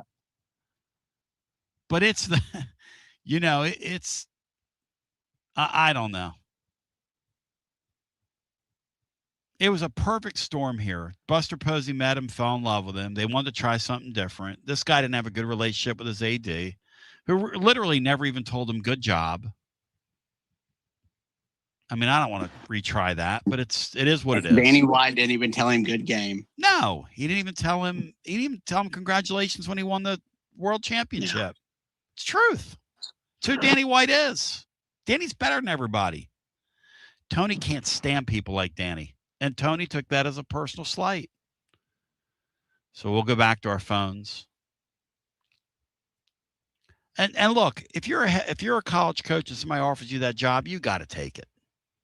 People that think Tony was disloyal, I want you to think he's the first ever guy that's ever had that opportunity. You just got to take it. But this concept of him coming back to college baseball, it is going to be such a theme when they lock that season out next year. Matt, you know that, right? Oh, yeah. I've already thought it through. Yeah. That's what's going to happen. Yeah. It's going to lay right on through top of it. The day he left. It's going to lay right on top of it. That lockout is the key. If you really got your head and you're thinking about this, that's the key piece to the whole thing. And it's going to loom right over top of that season. They're going to lock him out. It's why I thought he might ultimately stay. I thought he would stick around because of that. Yeah. Yeah. It's hard to believe you can be an athletic director and not go kiss that guy's ass. And Danny White wanted him gone. That's the other thing. And I know that's what separates me from other people. I will say that to you. You know why? Because it's the truth. Danny's a big ego guy. Danny's glad he's gone. Danny doesn't have to deal with him now. Tony's nature was, I will go out and spend NIL money, and you guys will figure out how you're going to cover it because I'm the best in the sport. Matt, am I lying? That's exactly what he did. He said... Correct. They were. Yeah. Yeah. Taylor, they weren't following compliance. Yes. Taylor Pennell's father. Yeah, she was here for a year. We can put her on. Taylor Pennell's father, director of social media. That's a great line. Brian, look his name up for me. People will have to Google that in the morning when they read the blog. You know, we've gone from just kind of having a team to having an entire university. Yes. With chancellors and presidents. And I've got one a little close to home for SGA president, and that's Bo Basilio. Yes! Yes! First time that's ever been brought up on here, maybe in my life. Taylor? What's Taylor Pennell's father's name, Bri? Do you know? Or Panel, whatever they call themselves. No, I don't know that. Brian, are you cheering for him to cut the nets down? I really don't care. It slipped my radar a lot when the Lady Vols got beat because really any of the three options weren't. It was pretty much all Lady Vol or bust for me. Brian, did you just tell me that ESPN and their infinite wisdom is making the West Virginia games day games? Yeah, noon on Friday and noon on Saturday. Hey, Berkey.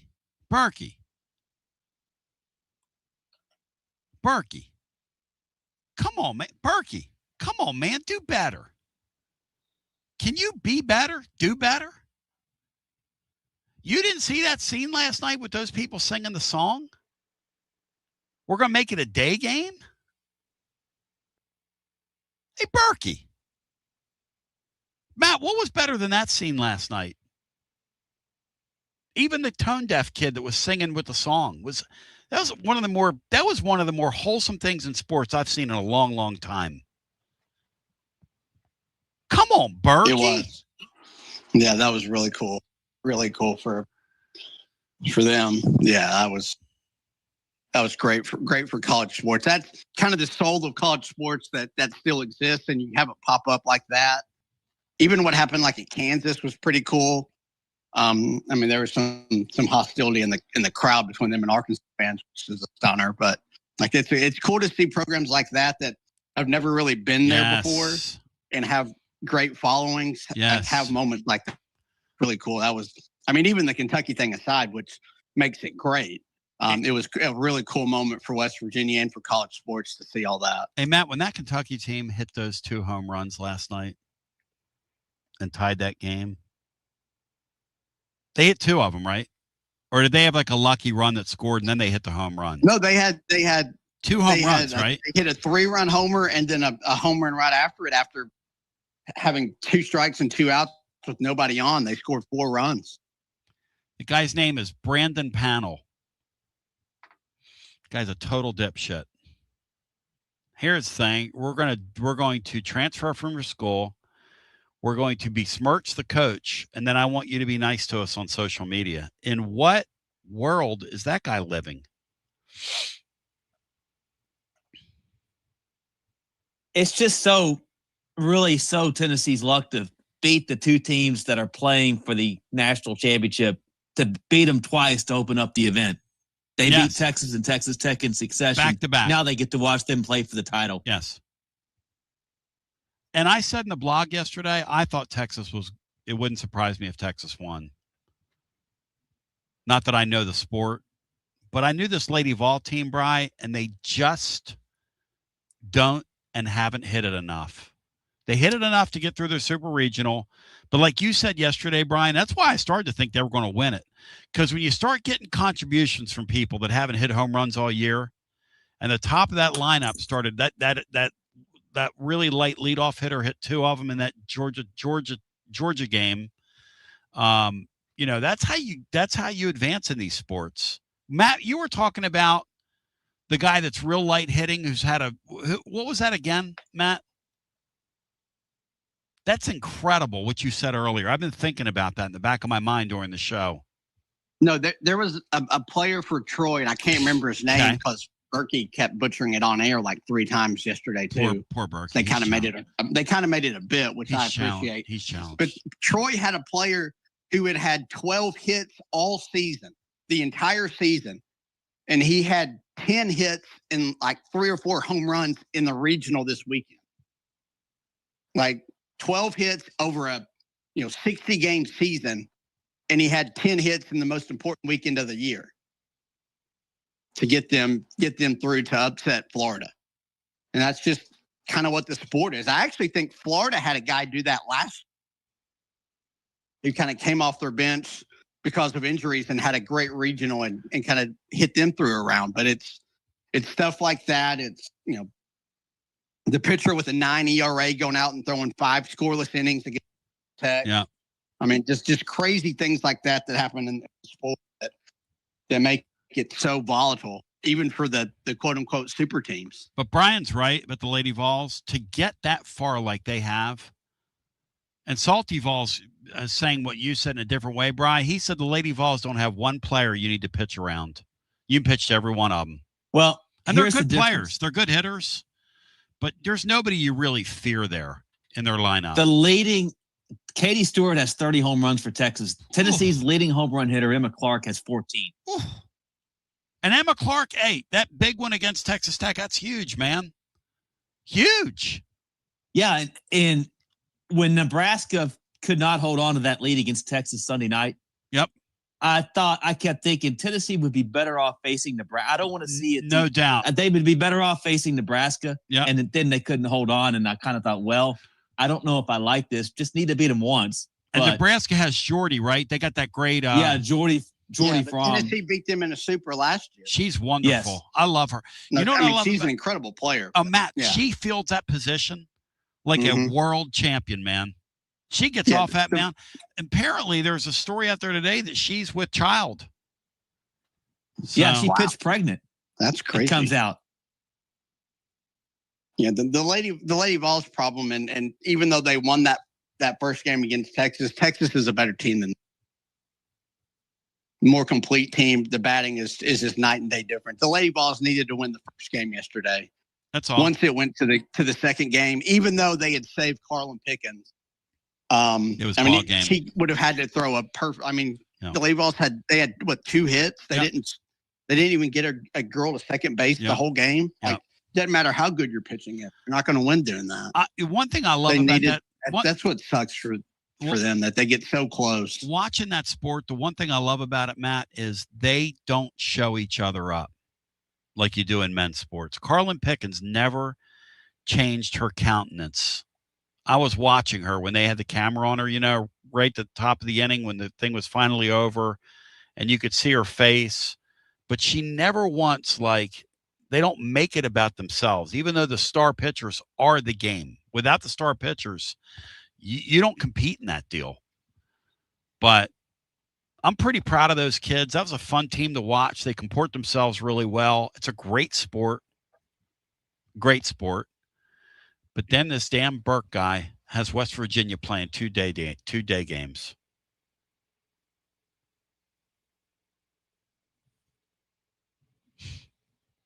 The shame of that, man.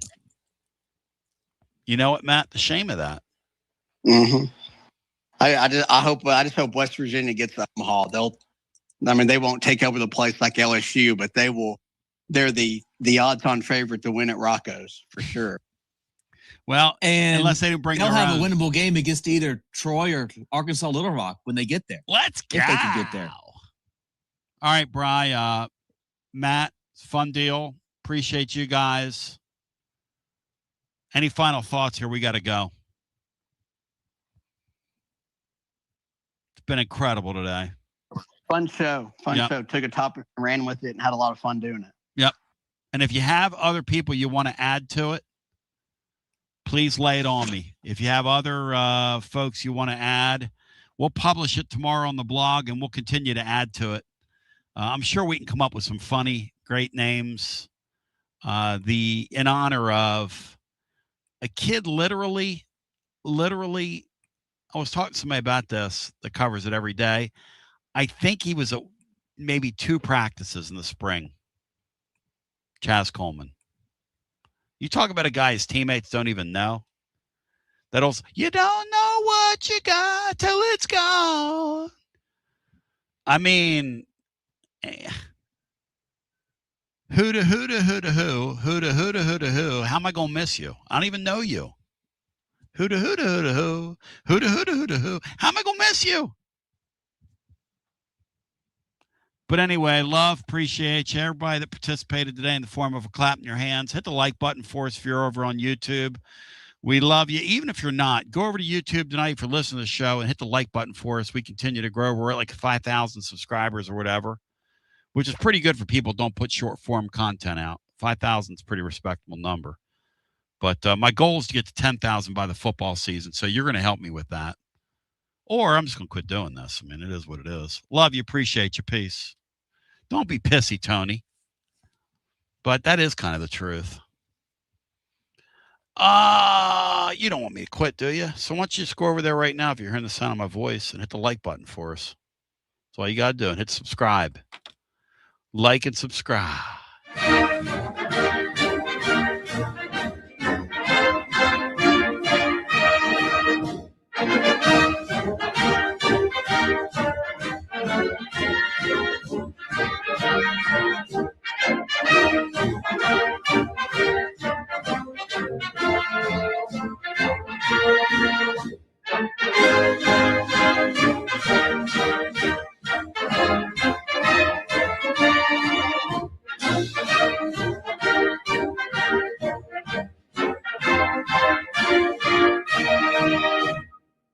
Another award-winning, thought-provoking, action-packed edition of the Tony Basilio Show is coming up next. Tips are always appreciated here at TonyBasilio.com, home of the Tony Basilio Show.